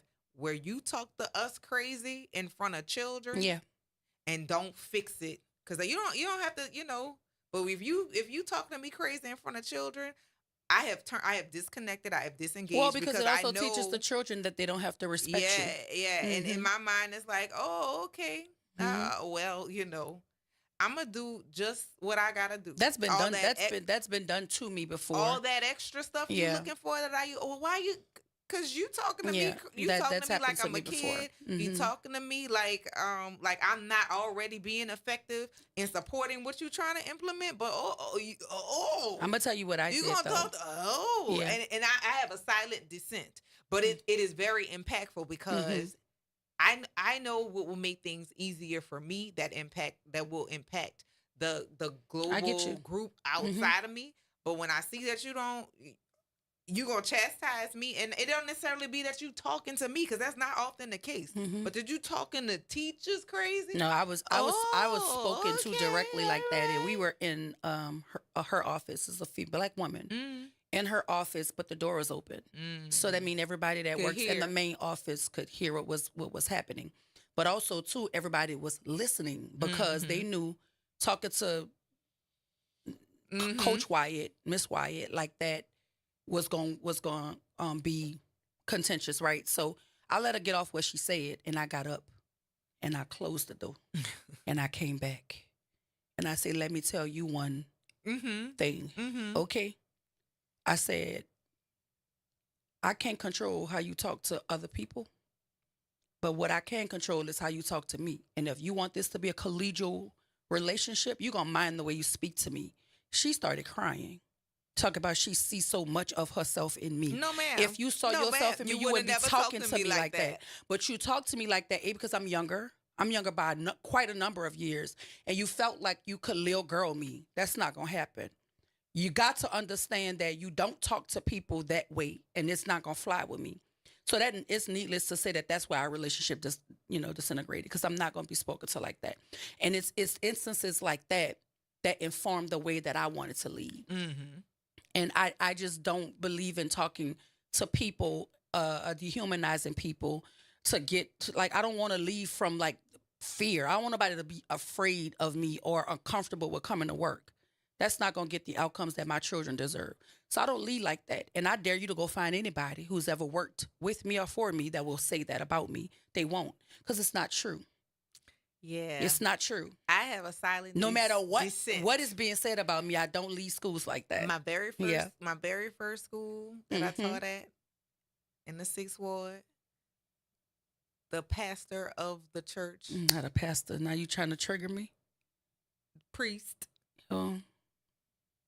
Was talking to teachers like that. A priest? A very beloved priest. And he wasn't talking to me. And then again, you don't have to be talking directly to me for me to be like, huh? Oh. So they well, watch this. Yeah. You know. So, if you want the best outcome, talking in generalities. I don't like that either. But that bothered me, Kimber, because that goes back to the conversation we were having about how we treat each other. And this lady here did it to everybody. She spoke very. There was a lady that was teaching Spanish for this same school. She was a Spanish teacher, and she came in the room and she talked so, oh my God, bad to this woman. In the very moment that she said it, that woman was packing her bag and she walked out. Yeah. With the kids in the room and walked out. You cannot be disrespectful to people who you want to provide a service. And mind you, as an educator, you're not going to work for a person. You're going to work to better children. Yeah. But in that, you are in a supervisory position. I don't work for you. That year that the Spanish teacher walked out, I don't work for you. We lost 35 staff members in that one school year. And you know what the district did about it? They made her principal of the year. That's funny. That's funny. So see, when you go around, we honor failure all the time in the city of New Orleans because it's not really about real outcomes. It's about who know who like who. Would click in, but I want to know. But what I want to know though is when are we gonna start tracking the retention rate at the schools for not just students, for teachers? I asked the BGR because they like to research things, the Bureau of Governmental Research, and I don't want you to ever tell me that schools are not your business because when you had your conference, you had that man on the stage down in the school system talking about how terrible it was and it needed state intervention and what when they intervene is doing so much better. You let him get on. He was your keynote. So don't tell me that you don't have nothing to do with schools. So I challenge the BGR to do the research that you're asking for. They like data. Well, what I want to know again is what's the retention rate at these schools? And if they're doing so well and all these kids are graduating and all this other stuff. 100% graduation. Sound like a great fiction novel to me. But we're going to take this break on that. Stay tuned to the Front Porch right here on WBOK 1230 AM. What New Orleans is talking about. All day long. We'll see you on the other side of the break, guys.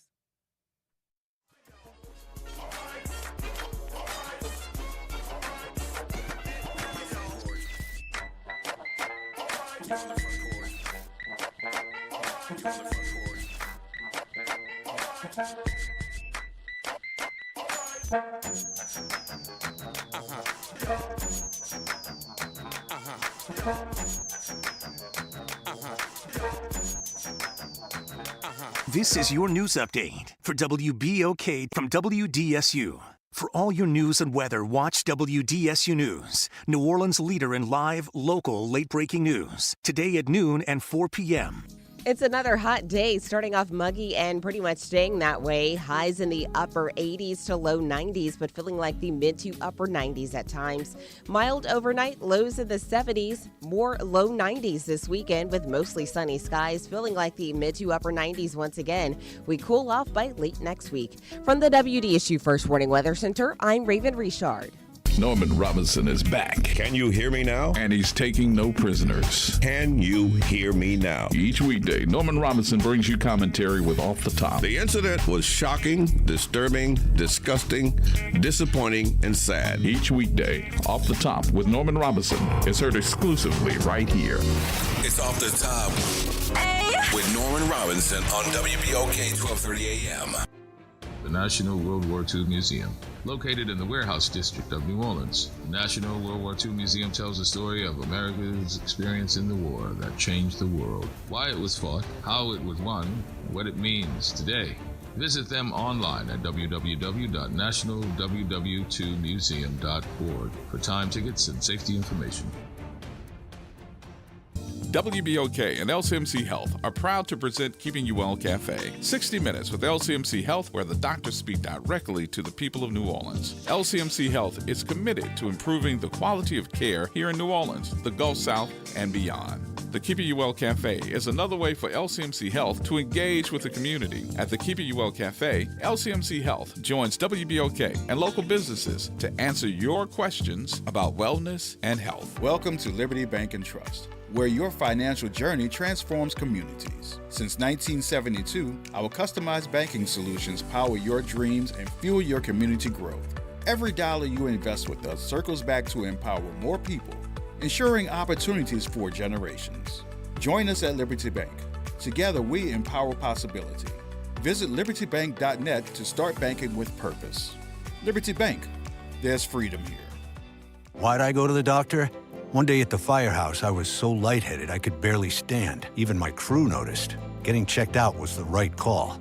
Turns out I have atrial fibrillation, which increases the risk of stroke about 5 times. Symptoms like irregular heartbeat, heart racing, chest pain, shortness of breath, fatigue, or lightheadedness can come and go. But if it's AFib, the risk of stroke remains. If you have symptoms, contact a doctor. I'm so glad I did. Visit notimetowait.com. Sponsored by Bristol Myers Squibb and Pfizer. You're on the Front Porch with WBOK 1230 AM.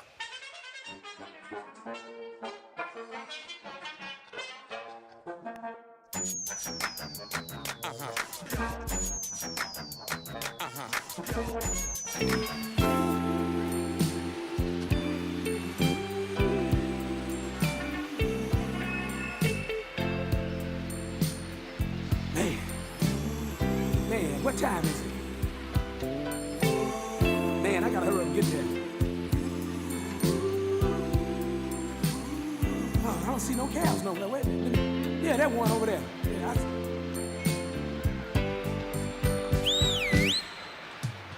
Taxi, take me to the other side of town, just as fast as you can. Taxi, before my lady put me down.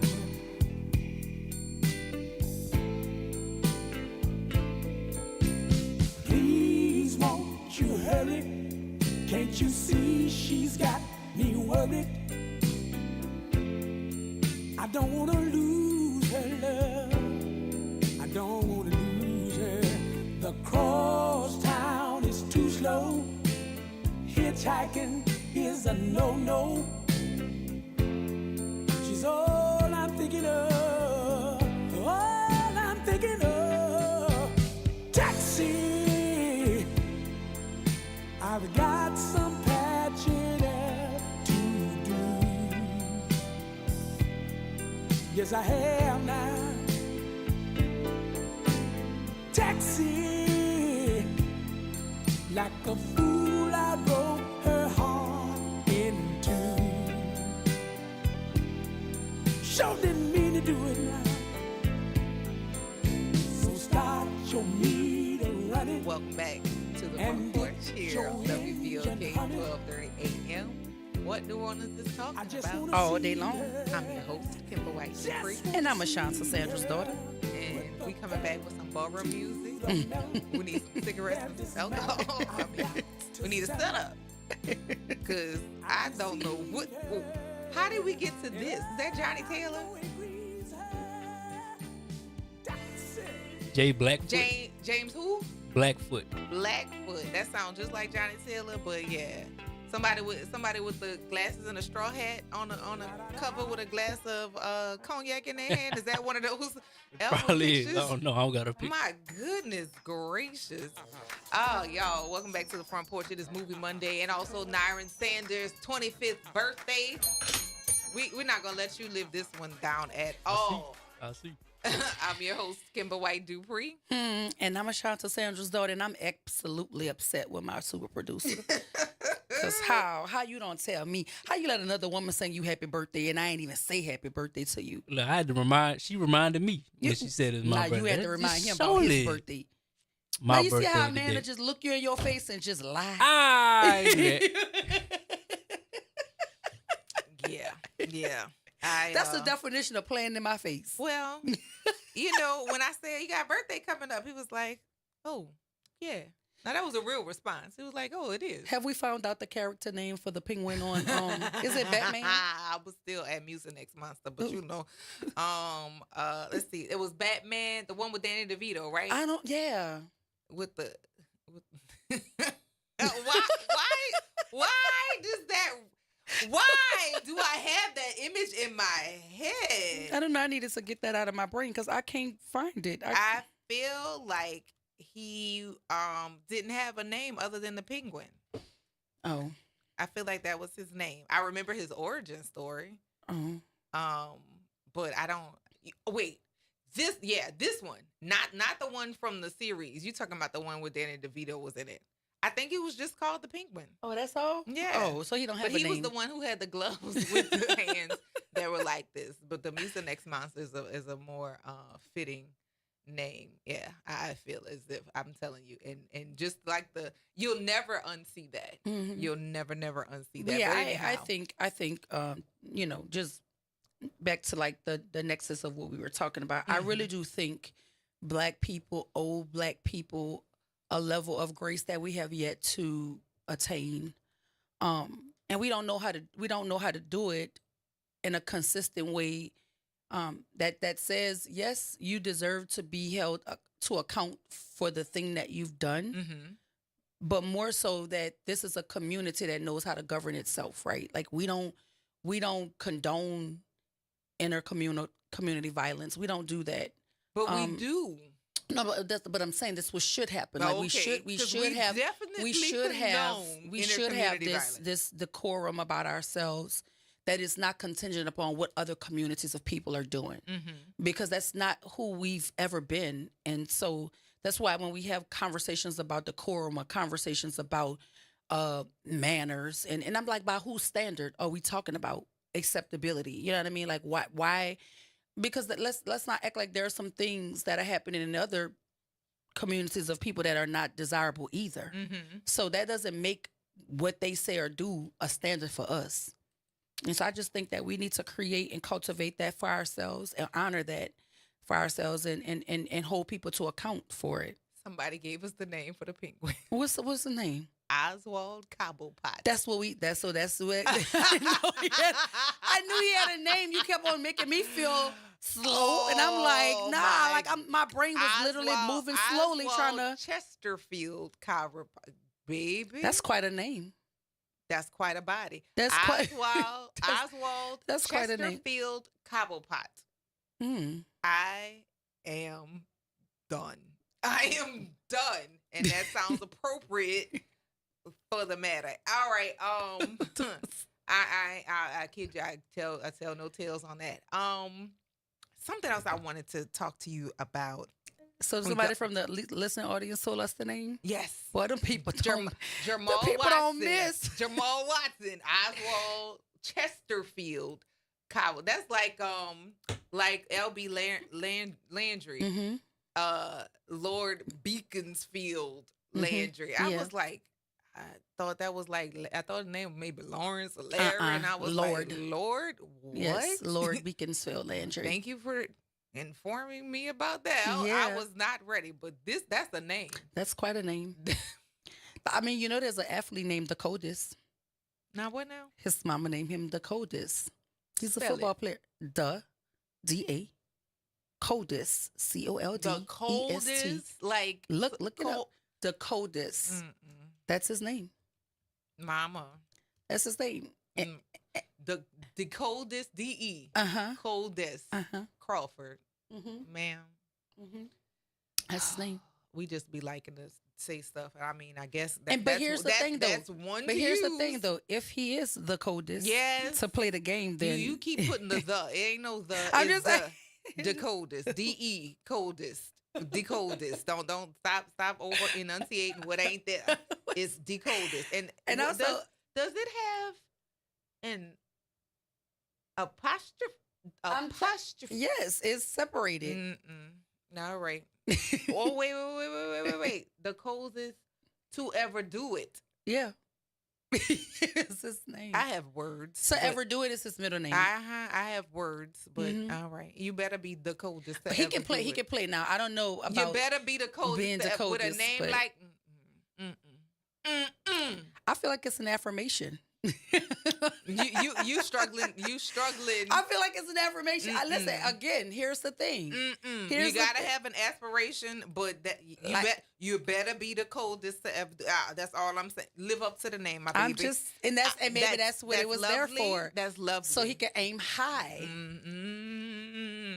What you put on your resume? What you mean? What you put on your resume? The coldest to ever do it? Because if football don't work out. And I'm not wishing that football does not work out, but what you put on your resume? I mean, that's his name. There are some people who find a problem with my name is Ashanta. My name is Kimber. I've been called. And it's not Kimberly. I've been it's not called. Kimbra, I've been called. It's not Kimber. It's K-E-M-B-A. I've seen people who are not black look at my name in my face and say Ashatona. And I'm just looking at my name phonetically broken down, and I'm like, what? You don't have a grasp of phonics if you said it that way. So yes, I mean, it's not like they're not going to jack it up anyway. So shout out to Shakandre Icon. You know, little girls with big names, correct them every time. I mean, yes, correct them every time. But you know, and I know he better live up to the coldest to ever do it. Because I'm telling you right now, if you're not the coldest to ever do it, and you don't have a good fallback. Mama. I mean, but he could always change his name if he wants to, but I mean. Will he? But nope, you can't even defend that for real. I think she was giving him a That should have been his nickname. That should have been something that they put on the back of his jersey for sure.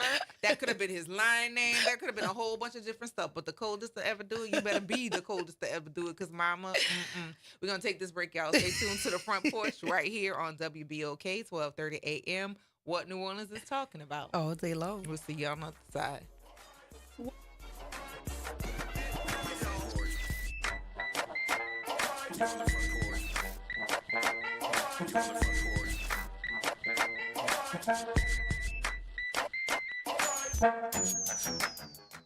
From the campus of Xavier University, WBOK Go and Equity Media Station. This news report is brought to you by New Schools for New Orleans. New Schools for New Orleans is committed to celebrating the hardworking teachers of New Orleans. Thank you to all the educators who came out to the 4th annual NOLA Teacher Fest at Champion Square. We had over 2,000 attendees. Special thank you to our sponsors, Allstate Sugar Bowl, Entergy New Orleans, Raising Cane's, Align Ed New Orleans, Agenda for Children, and Oshner Children's for their commitment and support. Teachers and school leaders, enjoy the summer break.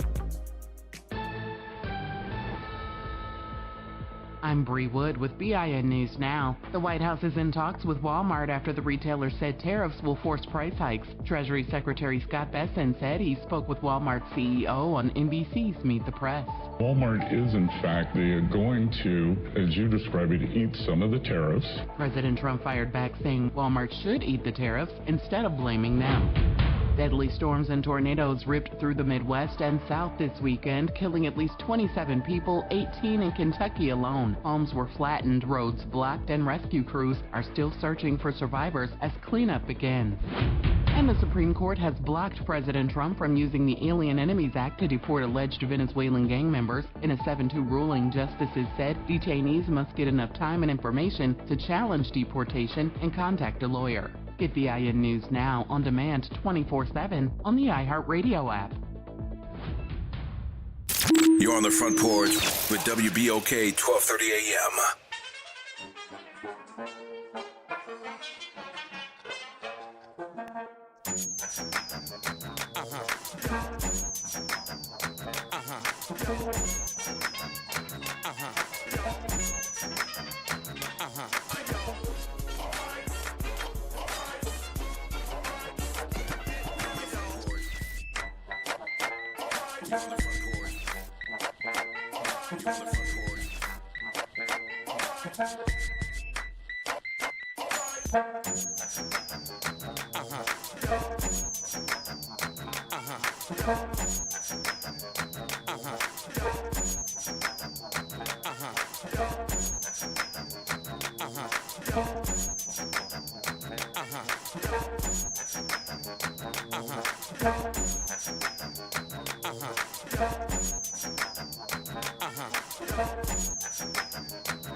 Welcome back to the Front Porch here on WBOK 1230 AM. What New Orleans is talking about all day long. I'm your host, Kimber White Dupree. And I'm Ashanta Sandra's daughter. And it is Nyron Sanders on the other side on his birthday. Happy birthday. Happy birthday. Happy birthday. It's Happy your birthday. Yeah. When is he going to play the birthday song for himself? He's not. Yeah, I know my limits. With such a party pooper. I know my limits with him. And, certain things he can control, certain things he can't control. What I can control, I will tomorrow do I'm going to come in here with a happy birthday bib, a hat. He's going to have to wear it. He's going to have to wear it. Ooh, Lord have mercy. We got to make him wear it all week since he didn't want us to celebrate him one day. I'm going to do it all week. I mean, I'm not above promoting that, but it's also bordering hazing. So we do not haze. Sigma Gamma Rho Sorority Incorporated does not haze. Alpha Kappa Alpha Sorority Incorporated. None of the organizations. We do not the Order support of the Eastern Stars. We do not condone support hazing. Yeah. Wink, wink. Yeah. No. If we're gonna really have the conversations, but no, we have been having conversations about education. We've been having conversations about things in the community, but I mean, when I say it's a black hole of things that need to be addressed, because we have not talked about sexism. Yeah. And you spoke about condoning violence within our community that we shouldn't, but we do. We do. And because we glorify the goons. We glorify that. Like, I not get that. Just that, but we shouldn't do it. People who have money and have a representation of power. And I want to get into that. But before, I think we have a movie clip, because it is Movie Monday, and I guess we still have to play the games. Now, you got that ready? All right. And here's our second Movie Monday clip. If you like to hear it, go.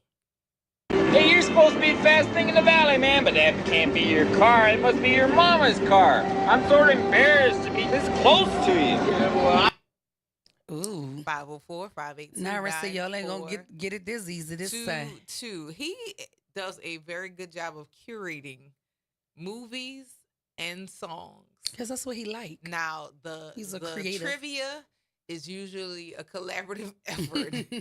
But the movies and the music, we come up with the big idea, and then he fleshes all of that out. So when we're talking about violence within our community, and the defending of people who commit said violence is always problematic for me.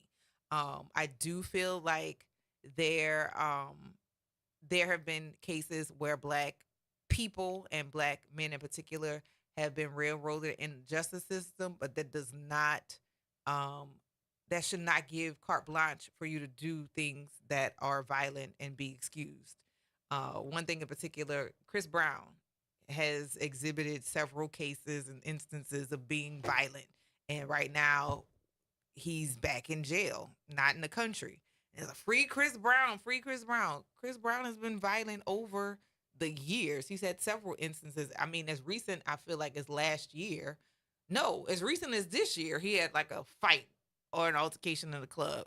I don't think that he should be overly prosecuted in any instance of it, but we can't deny the fact that it's been 15 years at least that we've been seeing violent instances from Chris Brown. I don't think that we should protect him just because he's Black and that he's a Black male. I don't think being Black is the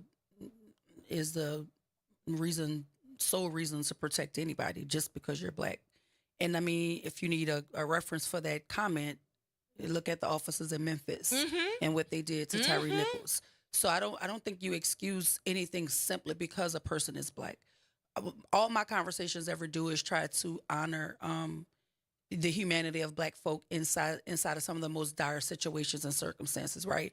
But we don't even have to go as far as Chris Brown to talk about Black men that are excused for bad behavior when they have enough wealth or power or access to wealth or power or they are power adjacent because of their circle, right? So we do know that. But what I want to say as the mother of a Black son, I want to be very clear when I say it because I'm a woman 1st. I'm a mother. I want the community conversation to be about women keeping their hands to themselves. Absolutely. Okay. Because we do not, I didn't raise my son to put his hands on women. Even if he's hit first, I've not raised him to put, because you're strong enough and you have, you can restrain her in a way, grab her arms or whatever the case may be. But we have conditioned these girls in the later years, like more recently than not. Yeah, more recently than not. Yeah, because it wasn't. Yeah, it wasn't. No, more recently, not. Right? We've conditioned them to think that they can somehow abuse men and it's okay, and it's just not. Like, we have to honor the humanity in people, not the gender or like woman or man, female or male. You don't put your hands on people. That should just be a standard. And that is the place you just that don't I put your hands from. on people. Because I don't want anybody hitting my daughter. Yeah. Not because she's a girl. Just because she's a person. Human. But I also don't want anybody putting their hands on my son. Yeah. Not because you're a girl and he's a boy, but because he's a human. But Yeah. I also don't want this, because in our generation, that I think that generations before us definitely have gotten it wrong. If somebody hits you, Hit 'em back. well, what did you do? Yeah. What? Unless I hit you, that should be it. Your response. Hitting me back should be the response in many cases. But because I said something you didn't like, then you hauled off and hit me? Absolutely not. Yeah. And in a lot of cases, men in our community have been protested. Was she protected because she said XYZ? She didn't touch you. You were not at a threat. You use that. I think that's emotional intelligence. I think the bar for emotional intelligence is very low, because I think folk think that violence is the way to speak when there are no words that you can say. You go straight to violence because you are limited on being able to defend yourself verbally or whatever the case may be. I just don't believe in putting my hands on people. Don't touch me, because you don't get to tell me how to respond when you touch me. And I don't know if many people know this story about me, but that's how I lost a full volleyball scholarship. I went to play volleyball in college, and there was a fight that happened. I didn't initiate the fight. I didn't even swing the first lick. But they told me they suspended me because of how I fought back. And when my mother came to the meeting, she said, and I quote, "What did you want her to do?" My friend was being jumped. Like, it was 3 girls fighting 1 girl. She went to Landry from New Orleans, and we happened to be in Alabama together at the same school.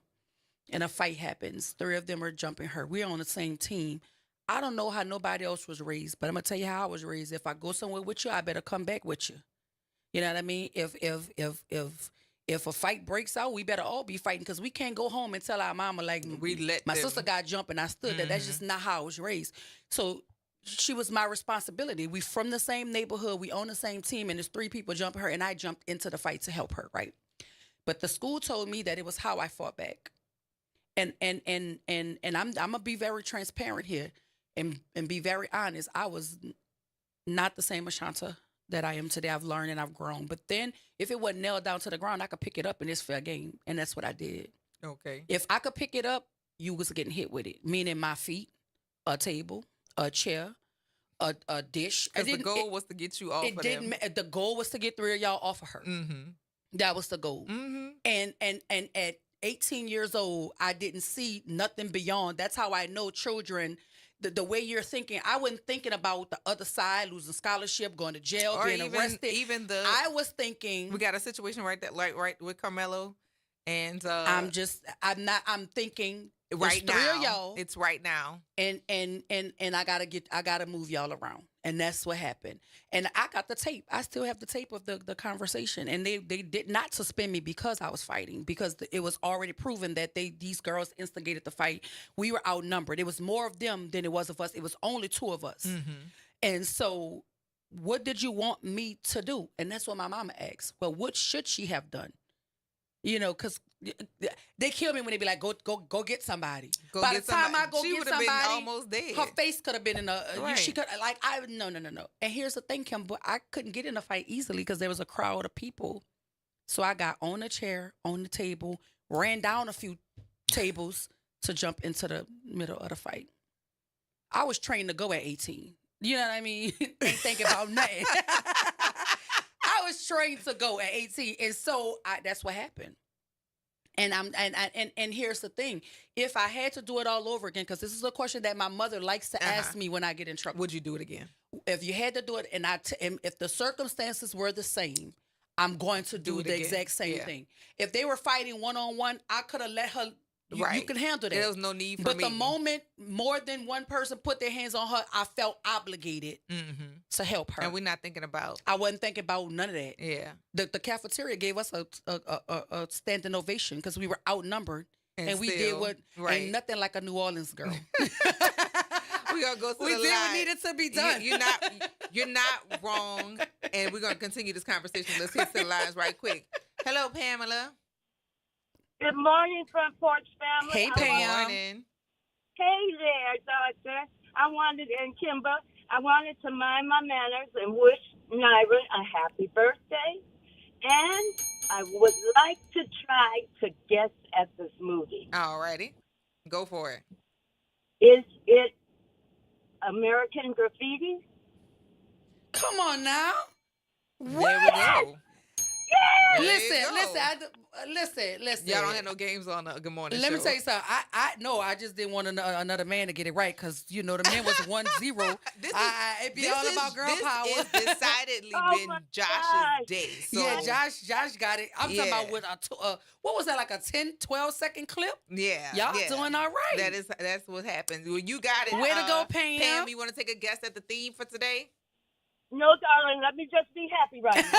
All right. Let her have a moment. Well, you got Pam it. said you asked me for too much. All right, Pam. Thank you. Have a good one. Josh, you still there? Josh said she already got the bell. Yeah, she already got the bell. It is fine. So, it's been acting up. I couldn't. What is going on here? I don't know. Disengage that call because I can't overhear. Yeah. Josh. Oh, there we go. Hey, Josh.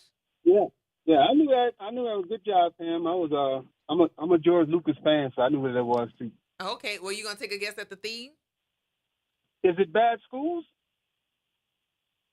Oh, that was a violin bell. I got Pam's bell. Yeah, I got her buzzer. That's usually Pam's buzzer. She gave it to me. Yeah, he normally hit that thing hard for Pam. I ain't gonna lie. Yeah. Oh yeah. I got that. Yeah. I just want. I want to hear more of this WWE and Shanta. No, well, we can talk about it. We're gonna continue on with that. You must have. What? One more question. Were they clear people who you put them hands on? Was it who? Clear people. No, unfortunately it wasn't. Now, I'm gonna tell you the rest of the story if you're gonna stick around and listen. I'm always here for a good fight now. Don't worry about that. I ain't going nowhere. Well, there you go. We're gonna let her get back to it so you can hear the rest of it because now I'm intrigued. Okay. Yeah, me too. All right, bye. All right, later. All right. So it you was would not clear. believe. I thought it was the clear people myself. It was not. I was at a historically black college and university. Yes. Okay. And it was over a fruit, to be honest. On a plate. On a fruit. So they have the little where you put your tray on and you slide it down, right? Uh-huh. And so I didn't want food, but I wanted fruit. She was sitting on the conveyor, like on the thing. She had her arms crossed. It was a group of them. But she was in front of the fruit. And I said, excuse me. And she didn't move the first time. I'm not going to ask twice. So I took and I went around her and I grabbed it. Mm-hmm. And I turned around to walk away. And she said the word that rhymes with itch. Mm-hmm. You could have said excuse. No, she did. I did. And I turned around and said, I seasoned my words with it and basically told her, girl, like move around. Like I didn't even care. But Missy, That's my friend. Knew her. Mm-hmm. She said, "Oh, Sean." All my friends call me Sean.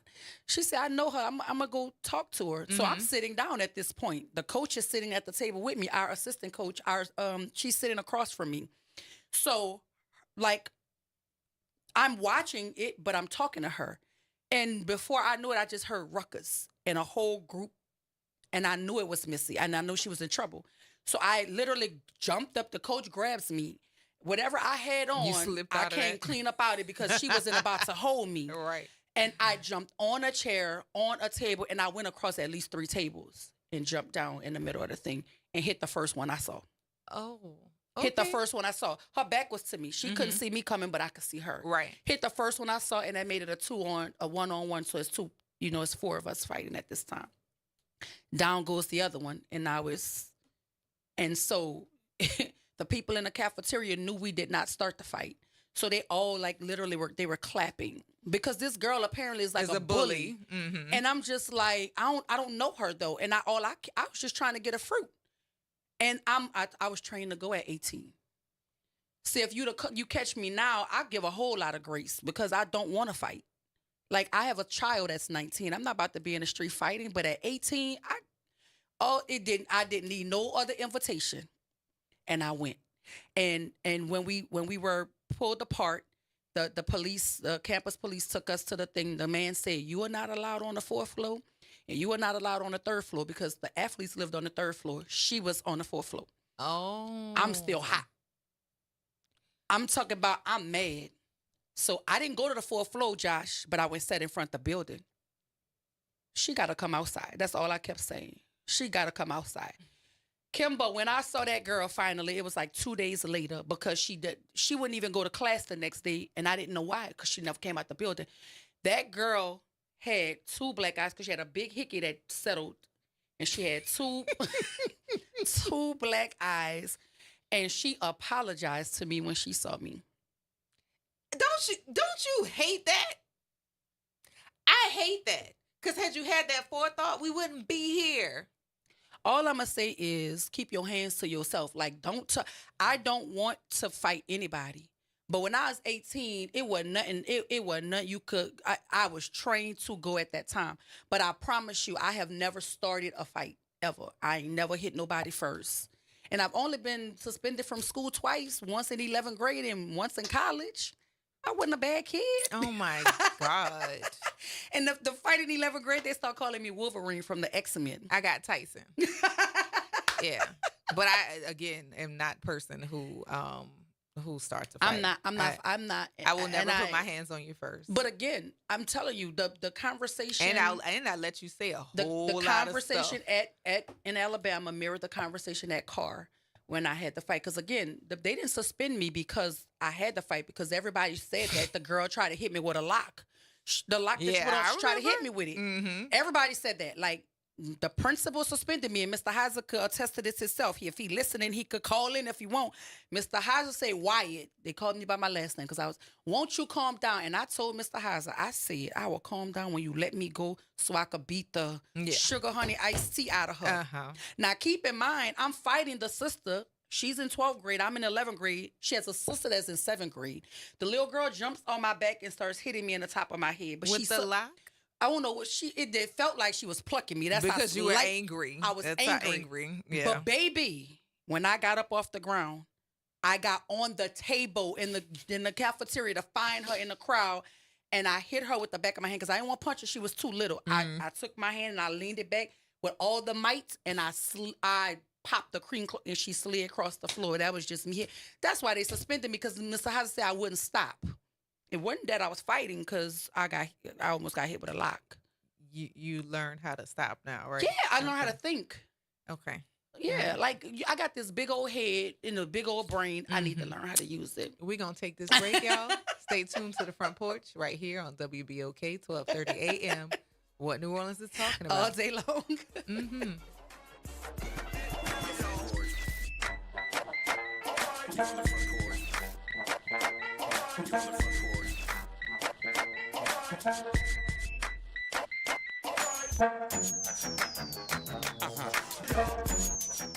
Good morning and happy Monday. I'm Morgan Lentis with WDSU News, and here's a look at today's headlines.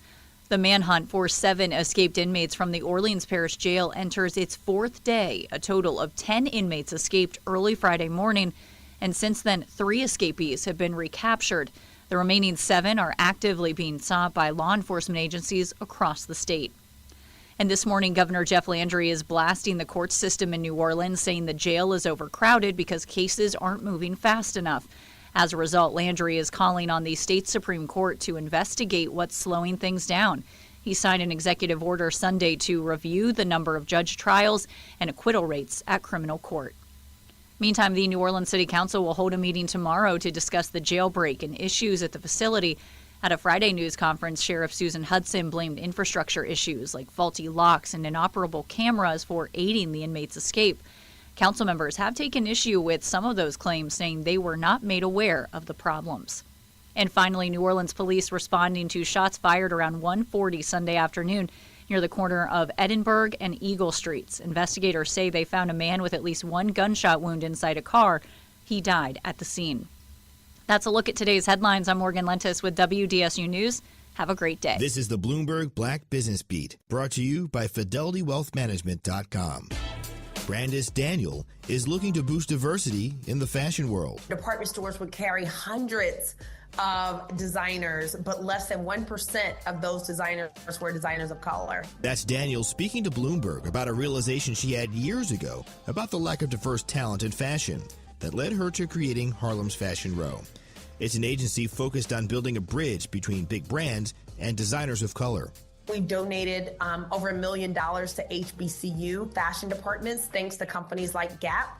We've gotten incredible support from Nike and Nordstrom, and so many other companies have allowed us to be able to support these HBCU fashion departments as well as designers of color. Through Harlem's Fashion Row, Daniel has forged relationships with popular brands and directly impacted young designers of color.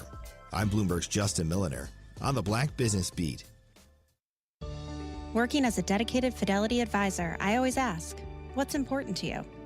I'll look at those priorities and goals alongside your full financial picture to build a comprehensive plan designed to help grow and protect your wealth. With proactive portfolio insights and an eye on taxes, I'm here to help you make the most of your money. I'm Laura Maxwell, and I'm a dedicated Fidelity advisor. Learn more at fidelity.com/wealth. Investment minimums apply. Fidelity Brokerage Services, LLC, member NYSE, SIPC. Now more than ever, Lowe's knows you don't just want a low price, you want the lowest price. And with our lowest price guarantee, you can count on us for competitive prices on all your home improvement projects. If you find a qualifying lower price somewhere else on the same item, we'll match it. Lowe's, we help, you save. Price match applies to same item. Current price at qualifying retailers. Exclusions and terms apply. Learn how we'll match price at lowes.com/lowest price guarantee.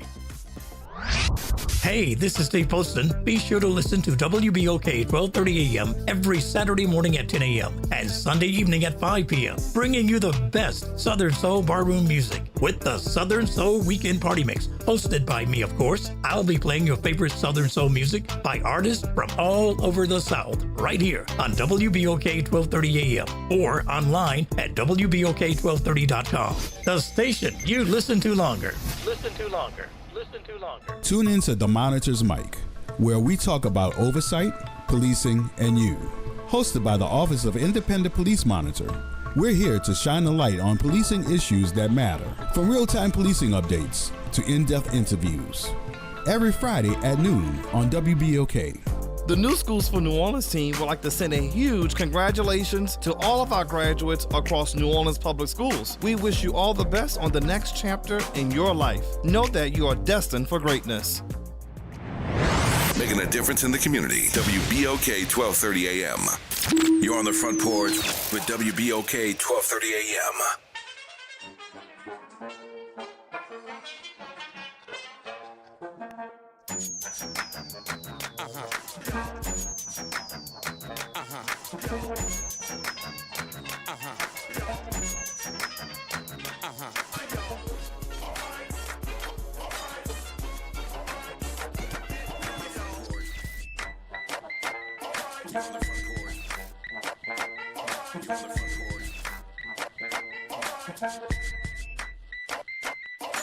Welcome back to the Front Porch here on WBOK 1230 AM. What New Orleans is talking about all day long. I'm your host, Kimber White Dupree. And I'm Ashanta, Sandra's daughter.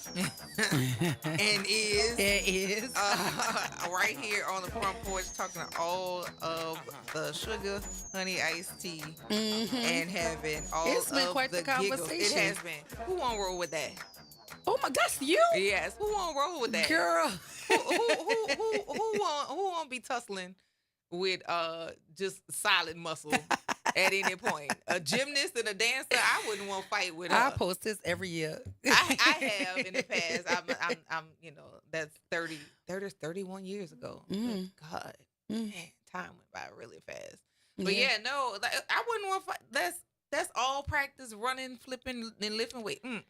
I've been an athlete my entire life, and so. I ain't doing that. But again, like I said, that I think that is why and how I relate so well to children is because I know what that's like to be impulsive, to make a decision without thinking and not to think about the consequence. Because I mean, I had a full ride. There's no way in the world I thought about losing it when I start swinging. You know what I mean? I just didn't think about that. My whole goal was to get them off of my friend, and that was it. I wasn't thinking about anything else. With the delivery of that, like, so again, my dad always said, "Don't hit nobody, but don't stand up and let nobody hit you and whip you." Right. So if you hit me, yes, I can hit you back. Keep your hands to yourself, and that's man, woman, child, or whatever. But I would hope that we would sling all the insults that you want, right? Yeah. But we don't put our hands on each other because at that point you can't do something to somebody and then tell them how mad. But can you critically think without knowing how to read? That's a question. And that has so to you do have with high extreme, emotional intelligence the if you don't know how to read. That we see is so you because have a vast no vocabulary if you don't know how to read. You have no other resources but to reach out and touch somebody, and in most cases that is just not. That doesn't have the best outcomes. And again, like I'll tongue lash you and laugh. Most of that is funny. You'll be mad. I'll be touching places that I know are sensitive to you because most of my soft places, I know what they are. And you're not going to make me cry about it. It's just like, yeah, you're right. It is what it is. But I know how to manage. And I always have had that ability. My only goal is once you lay hands on me, all of the things that I know in my calmness go out the window because now you've reached my. Well, for me, I just learned to be. I learned to think, and the saving grace for quite a few people is my child. I'm not leaving him out here without his mama. So you would have to do a whole bunch to me to jeopardize my freedom or my life, because my freedom and my life, my son depends on. So I'm not gonna be silly enough to let you trick me on my spot. But please don't mistake that for any sort of weakness. That's just me trying to calculate the risk. Well, no. That's all it is. What's the way that I'm actually going to cause you harm? Yeah. Because I'm going to cause you harm, especially if I don't react. Yeah. Don't trust me. I just want to be clear about that because I think sometimes people tend to pick with folk who they feel like have a lot of stuff that they could lose. I don't know if it's that. I'm just saying like that's my thought. A lot of people have my thought. resources that they feel like that you can't do them something back. And it's not that they're not going to get you back. It's just they're not going to get you back how you thought. I've always been David in a lot of situations. I've always been David. And I don't run away from being David because to me, I live a life of not wanting to punch down, meaning I don't go after people. It's bullying. I don't go after people who I feel like is not a real. So for me, I'm always going after Goliath. I'm David. I'm not about to, but you got to have, for me to be tricked out of my spot, you got to do a whole lot. And that means you got to outthink me. And I have just I've taken great strides to protect myself so that I don't have to resort to anything that's going to jeopardize my life or my freedom because my son depends on it.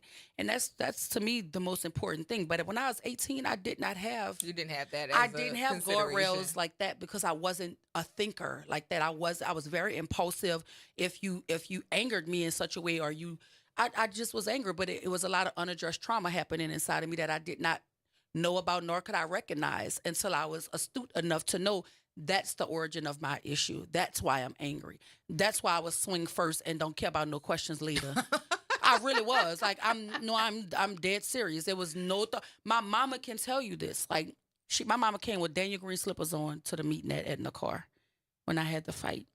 And that she asked me the question she always asked me if I got in trouble or whatever. But once she heard how it happened, like, what did you want her to do? She swung at me with a lock. That girl could have knocked my teeth out. Because she could have broke my nose. She could have damaged my face permanently. But the intent was to cause you harm. Yeah, and that's why every time I swung, I was trying to dislocate bones in her face. and when you fall to the ground and I'm fighting you, then my feet become invited to the party. I'm not about to punch down. I'm gonna stomp on you because you're on the floor. That was the 18-year-old me. But no, I was was no angry. rules of engagement if you are trying to cause harm to somebody. Well, so there's that. But the thing that I try to get people to realize with folk like myself who come from that sort of trauma and that sort of background. I grew up in a Fisher, right? Everything about who I am, all of that makes me who I am. Mm-hmm. And so it's like riding a bike. I might not want to fight, but that does not mean I forgot how to defend myself. I'm not going to put myself in a position to have to fight. That's not where I'm at. I'm a better thinker than I was. I'm not as impulsive as I was, and my son depends on my freedom. So for me, he's my North Star. For me. Well, I'm glad you have him as your That's North Star. it. That's it. But again, like as adults, yeah. Again, I'd rather say when you're talking about why people don't like to have the direct talk, it's because they're cowards. Mm-hmm. I want to have plain talk. Mm-hmm. I'm not always right. I may be incorrect. Mm-hmm. That's fine. You can say I'm wrong, but that don't mean we have to come to blows because of it. Mm-hmm. We can just have a conversation to get us to what the goal is. But then that's a whole nother conversation because everybody ain't got the same goal. We do have another movie queued up for this Movie Monday, and y'all been doing pretty good, 2 for 2 on this Movie Monday. Quick with it too. Yes, with the movie clips. We're still looking for the theme, but we've gotten our 2 movies named, and here we go with number 3. What kind of training, son? Army training, sir. 504-582-9422. I don't know. I know the voice. I think I do know. I think you do too. Okay, never mind. Okay, yeah, 504-582-9422. Somebody already on the line. Oh, the Front Porch is very astute. So do y'all listen to WBOK all day long while y'all watching movies all day long? No, because y'all are not playing with these movies. And we've had several different iterations of Movie Monday, and for the most part, they don't sleep on it. It's very few, I think, on Movie Monday that they've really gotten stumped. The trivia, not the Trivia Tuesday, the Travel Thursday is the one that gives the most difficulty. But Movie Monday, for the most part, they do all right. 504-582-9422. Good morning, James. Strike. Say what now? That movie is Strike. Strike? Yeah. Well. Stripes. Yeah, that's one of my favorite movies as a kid, man. Dude's character. Okay. Dr. Why? I heard you this morning. I just couldn't get in to voice my opinion on a few things with the jailbreak. Mm-hmm. And our governor, Little Napoleon. I believe it's a play to make a move on capturing the city. I don't know how a governor could institute some type of purposeful law to run one particular city in the whole state. Right. To me, that looks like neglect on his part, and it's low-hanging fruit to set traps and lay in wait for the opportunity to slay the golden goose that feeds the whole state. Right. We're not stupid. So I hope you're listening. We're not stupid. And you'll be gone soon, too. Well, just make sure that we invigorate the people to come out and vote, because that's how he got in, because we didn't show up. So we want him gone, but we got to do our job. that's how they, they counting on the new woke individual that's like, man, we don't need to vote. Voting ain't got us nowhere. They counting on low voter turnout because of the second line or the Saints game or whatever. I see the plea, but a lot of us don't. But anyway, that I also wanted to say this. Did you notice that the brother that got caught in the parking garage, I believe he had a plan. He just didn't have no real friends. Mm-hmm. Most of the people that's being held, they violent offenders or attempt at violence on their part, but they're offenders nonetheless. One of the little dudes ran straight out and went by his homies and ran the drugs and TikTok. And the homeboy had on a mask, laughing and kikiing in the little brother's face while he off on a perk and a bottle of apple juice. You know what I'm saying? Mm-hmm. And the next day you see him sweating like a dog, coming out the parking garage. I believe he was trying to steal a whip and get out of town. Mm-hmm. I thought that was his plea. I feel like that was his plea. It wasn't necessarily a smart plea it wasn't necessarily a dumb plea if you already escaped from prison. That was the biggest dumb move you could have made at that point. Mm-hmm. But a lot of these kids don't have nobody. They couldn't even put the $5,000 up to get that boy out. Right. All the money they flashed we online. talked about that on a Good Morning Show. A lot of them are being held because they can't afford bond. Mm-hmm. Man, it's a whole bunch of flunkyism in our city. Yep. And I think these dudes really get gangster confused with stupidity. Yep.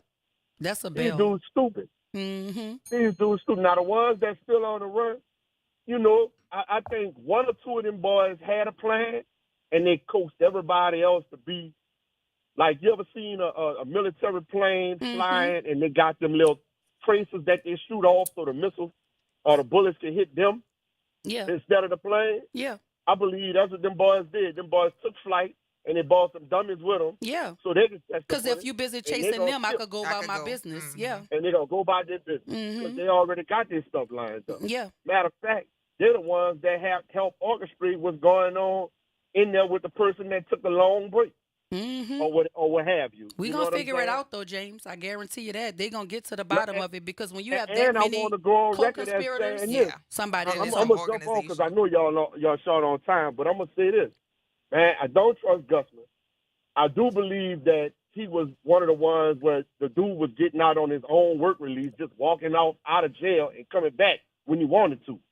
I do believe he was in charge of the dude that had the gun in the cell block. I do believe he was in charge when them boys was shooting up heroin on a concealed. They was making whole rap videos in there. Yes, they did. I do remember. They were making rap videos with outside wings and pieces and everything. They got a whole bunch of outside influence that looked like it went on in there. And this lady already had a tough time when she got in the check because he didn't share no information with her. Mm-hmm. He knew where all the weak spots was. She had to find them. And see, that's my problem. That's my problem right there. Yeah, that's we're my not problem. stupid, man. There's I'm telling you, we're not lot. stupid. We watch this stuff, but we forget this stuff too. Mm-hmm. You know, and then you get on TV. We ain't had that problem when I was there. No, man.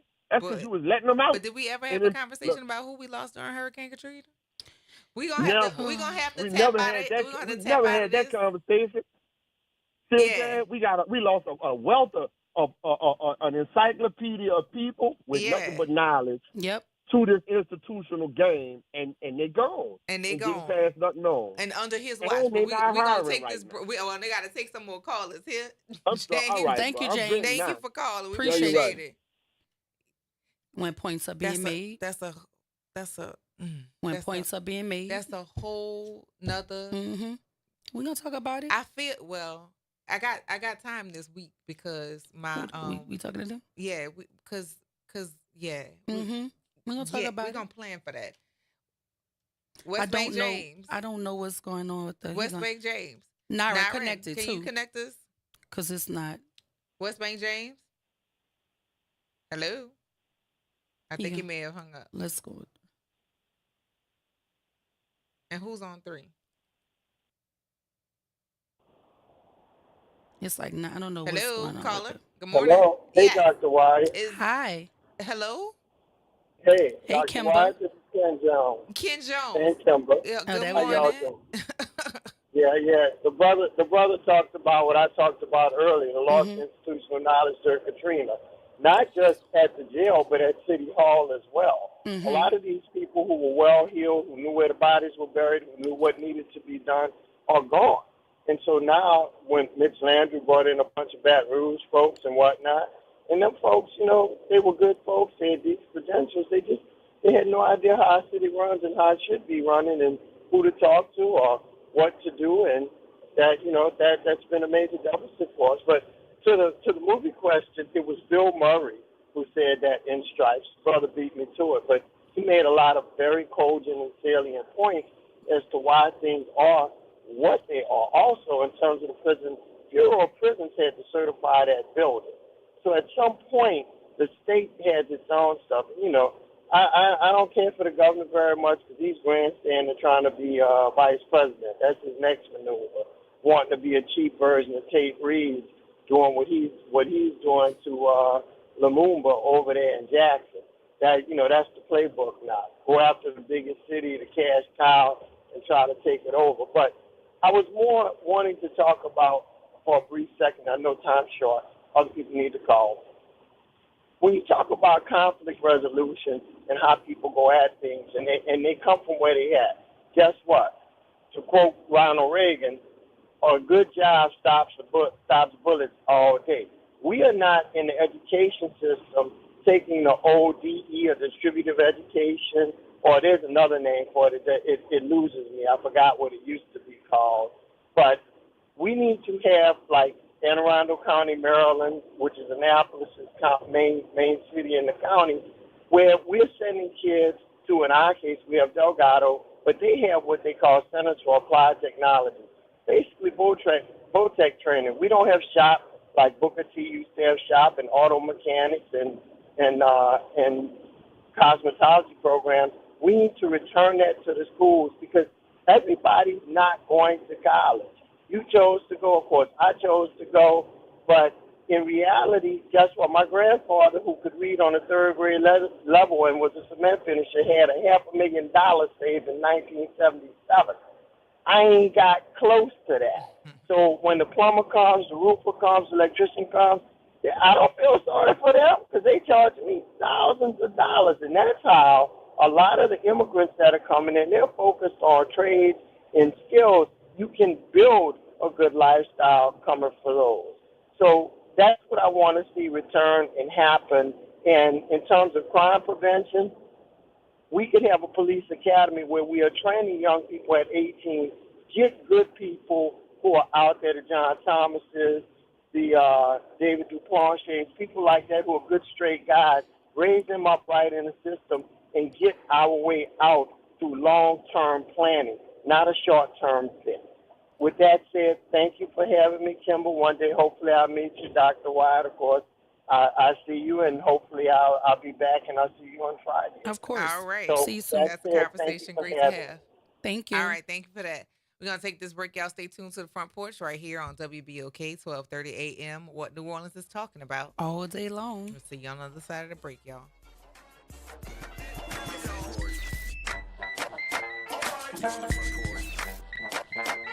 This is your news update for WBOK from WDSU.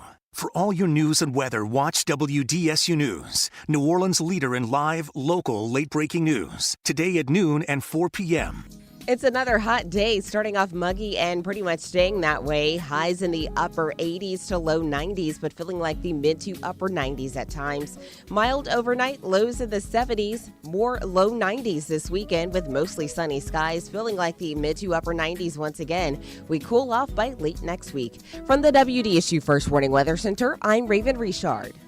Hello, friend. Tavis Smiley here with a special announcement. You can catch my show at a new time. Weekdays from 1 p.m. to 4 p.m. Same great topics, same great guests, same great conversations, just a little earlier in the day. It's Tavis Smiley, weekdays 1 to 4 p.m. only on WBOK 1230 a.m. What New Orleans is talking about. Are you now, or have you ever wanted to be in the biz? The NAACP Hollywood Bureau is proud to present Be in the Biz, a one-day symposium designed to share valuable information and access to some of the entertainment industry's top power brokers, writers, directors, producers, and storytellers from all forms of media will learn about pitching techniques, adapting scripts to the screen, collaboration between creatives and media executives, and all the behind-the-scenes roles for creative professionals. Be in the Biz is coming to New Orleans on Saturday, May 31st at Studio B. For more information and to register, visit at NAACP Hollywood Bureau on Instagram. Hello, I'm Gary Clark. Please tune in to Dr. Clark 101, The Living Classroom, which is broadcasted weekly every Wednesday at 12:30 p.m. on WBOK 1230 a.m. on your dial. And as always, it's been a pleasure. This summer, let your child's creativity shine at Camp Art, New Orleans' most vibrant, arts-driven camp experience for kids ages 4 to 12. Hosted by Beyond the Stage, Camp Art blends visual art, theater, music, dance, and creative writing with New Orleans history and culture. Plus, field trips, guest artists, and camper showcases. With full-day programming before and after care and sessions starting June 9th, it's the perfect fit for working parents. Fun, enriching, unforgettable. Register now at beyondthestagellc.com/campart and follow us on social media at Beyond the Stage LLC.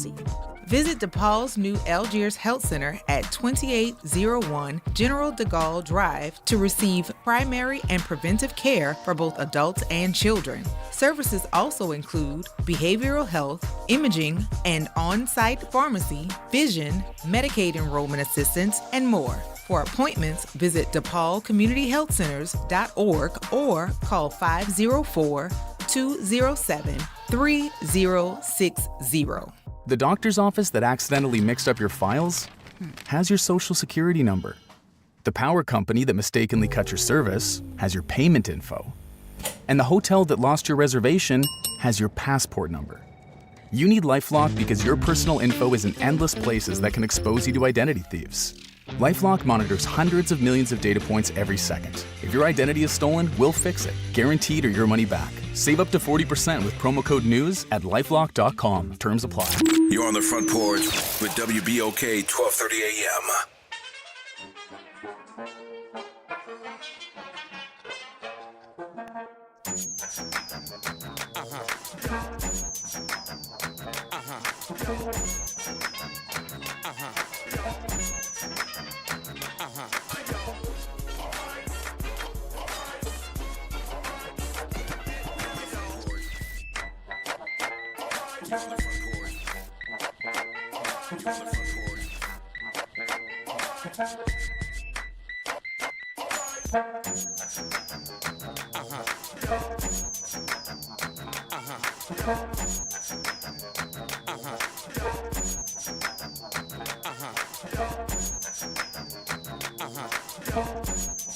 Welcome back to the Front Porch here on WBOK 1230 AM. What New Orleans is talking about all day long. I'm your host, Kimber White Dupree. And I'm Ashanta, Sandra's daughter. We are in the final segment of Nyron's birthday. Happy birthday, Nyron. On the Front Porch.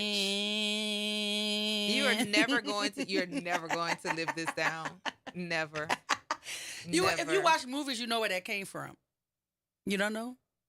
Okay. My whole middle school career knows where that came from. Still walk down the hall. But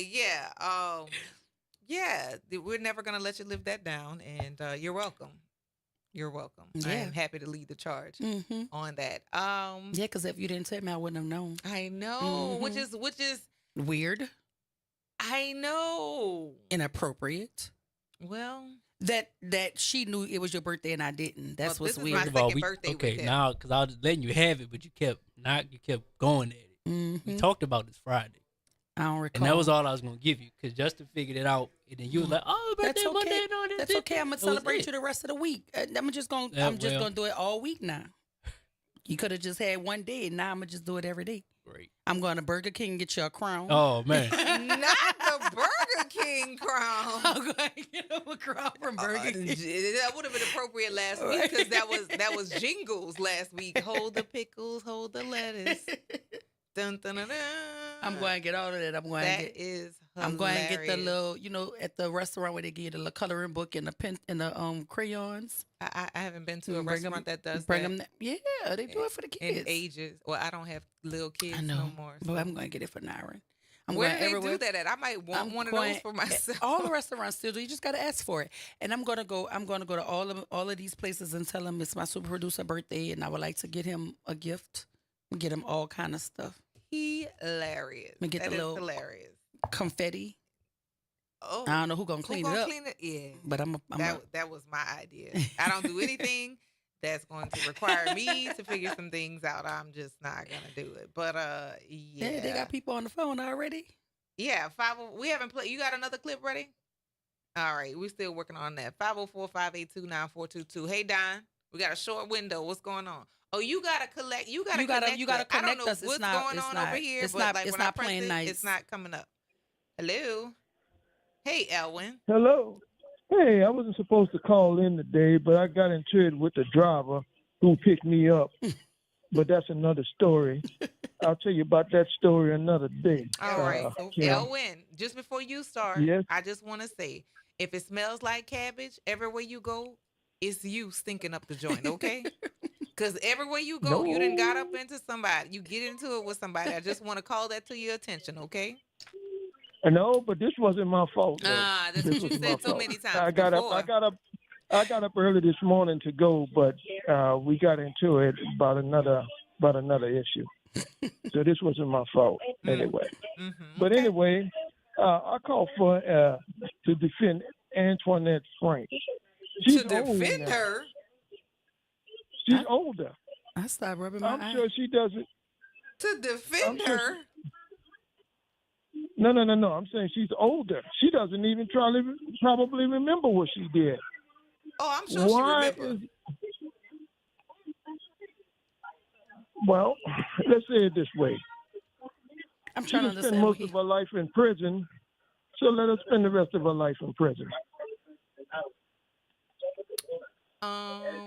That's I'm trying to. I don't understand what's happening here. Yeah, what is he saying? You say you're defending her to do what? Yeah, for her to live the rest of her life in prison. That lady killed a lot of people. Or whatever they decide to do with her, they should do. Is he trying to say? Are you trying to say how young she was at the time of the incident? That she is that what you're leaning towards, Elwin? Yes. She was 24. But I'm gonna say it this way. It's some things I cannot say on the radio due to her defense, but it was done by the head of the family. Let's say it that way, to her, and she took him out and left his body up under the house. Oh yeah, they were saying that she was raped by her father. Right. Well, okay. I didn't want to say that. No, but yeah, I got it. You said it for me. Mm-hmm. You said it for me by her daddy, right? And so she took her daddy out and killed him and left his body up under the house. Mm-hmm. I don't think that was right either. But at the same time, what's killing is going to do? Killing is not going to bring him back. Killing is not going to make that out. Oh, so you're advocating for her sentence to be commuted to a life sentence as opposed to a death penalty case? Yes. Okay. I just was trying to see where you were going with that. I'm not a proponent of the death penalty either. So. I'm not for the death penalty because the death penalty doesn't change anything. And also, the guy that she actually committed the crime with, he has a life sentence. He's not on death row. Right. So why give him the life sentence and give her the death penalty? I don't feel one way or another. This lady killed a lot of people. And whatever the sentence for the other guy, this is violence. Like real violence. But he was in it with her. So why not? If you're going to take one out, you take both of them out. Well, what I will say, Elwin, to your point, because I do not disagree with their stance here. What I will say is, there was a lot of system failure too. She shouldn't have ever been a police cop. officer. No, there were so many red flags and so many missed opportunities by the system itself on how they test for acuteness in terms of your mental capacity, your proclivity for violence, or your propensity. Your propensity for violence. It's so many things that were missed. That would have told us that she was not fit for duty, and they overlooked it time and time again. So she is not solely at fault for her actions. I will say that there was a lot of people that were also responsible for allowing her to even join the force to begin with. So right, and our daddy knew Ron Singleton, whatever his name was, Ron Singleton, I think, and that's who got her the job on the police force.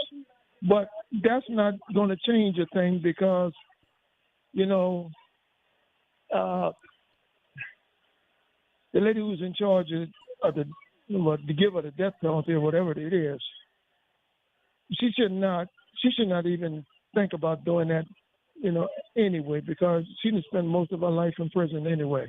So I'm for her to get, for her. And also too, Elwin, to your point, there was testimony, and again, this is just by the case. Mm-hmm. It's by the case law that I'm reading.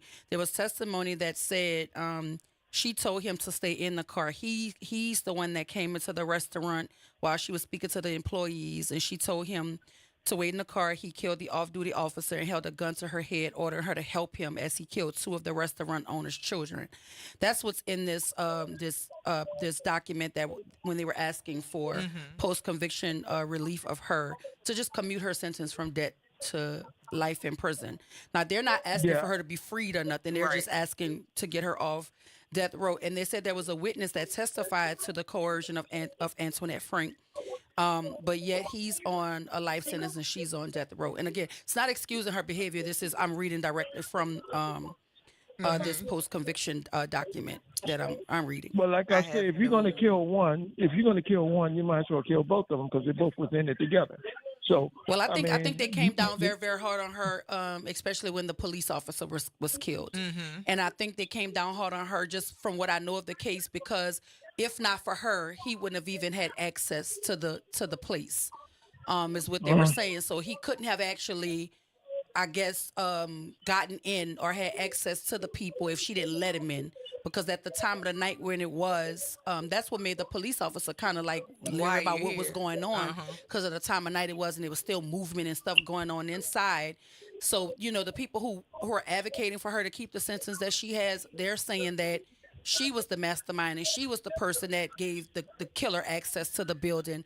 But then the people who are supporting her are saying that he coerced her and he was the person, wielding the power over her. In terms of threatening her life, so you have different variations of that story. I don't know. 3 deaths at her hands are on her hands. She's not the only one that's involved.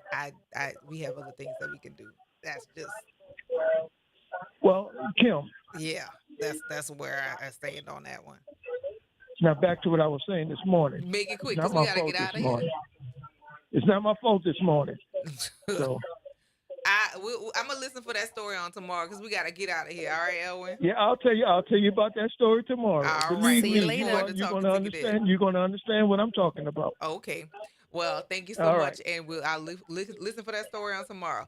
Y'all, we gotta get out of here. It has been a fun movie Monday. The theme still eludes us, but you did do well on naming the movies. Thank you for giving us the last 3 hours of your time and giving us a little time with Shanta, Sandra's daughter, here on the Front Porch. Remember to take care of yourself and do something nice for somebody else because it's a nice thing to do. We look forward to seeing you right here tomorrow on Trivia Tuesday on the Front Porch on WBOK 12:30 a.m. What New Orleans is talking about. All day long. See y'all tomorrow.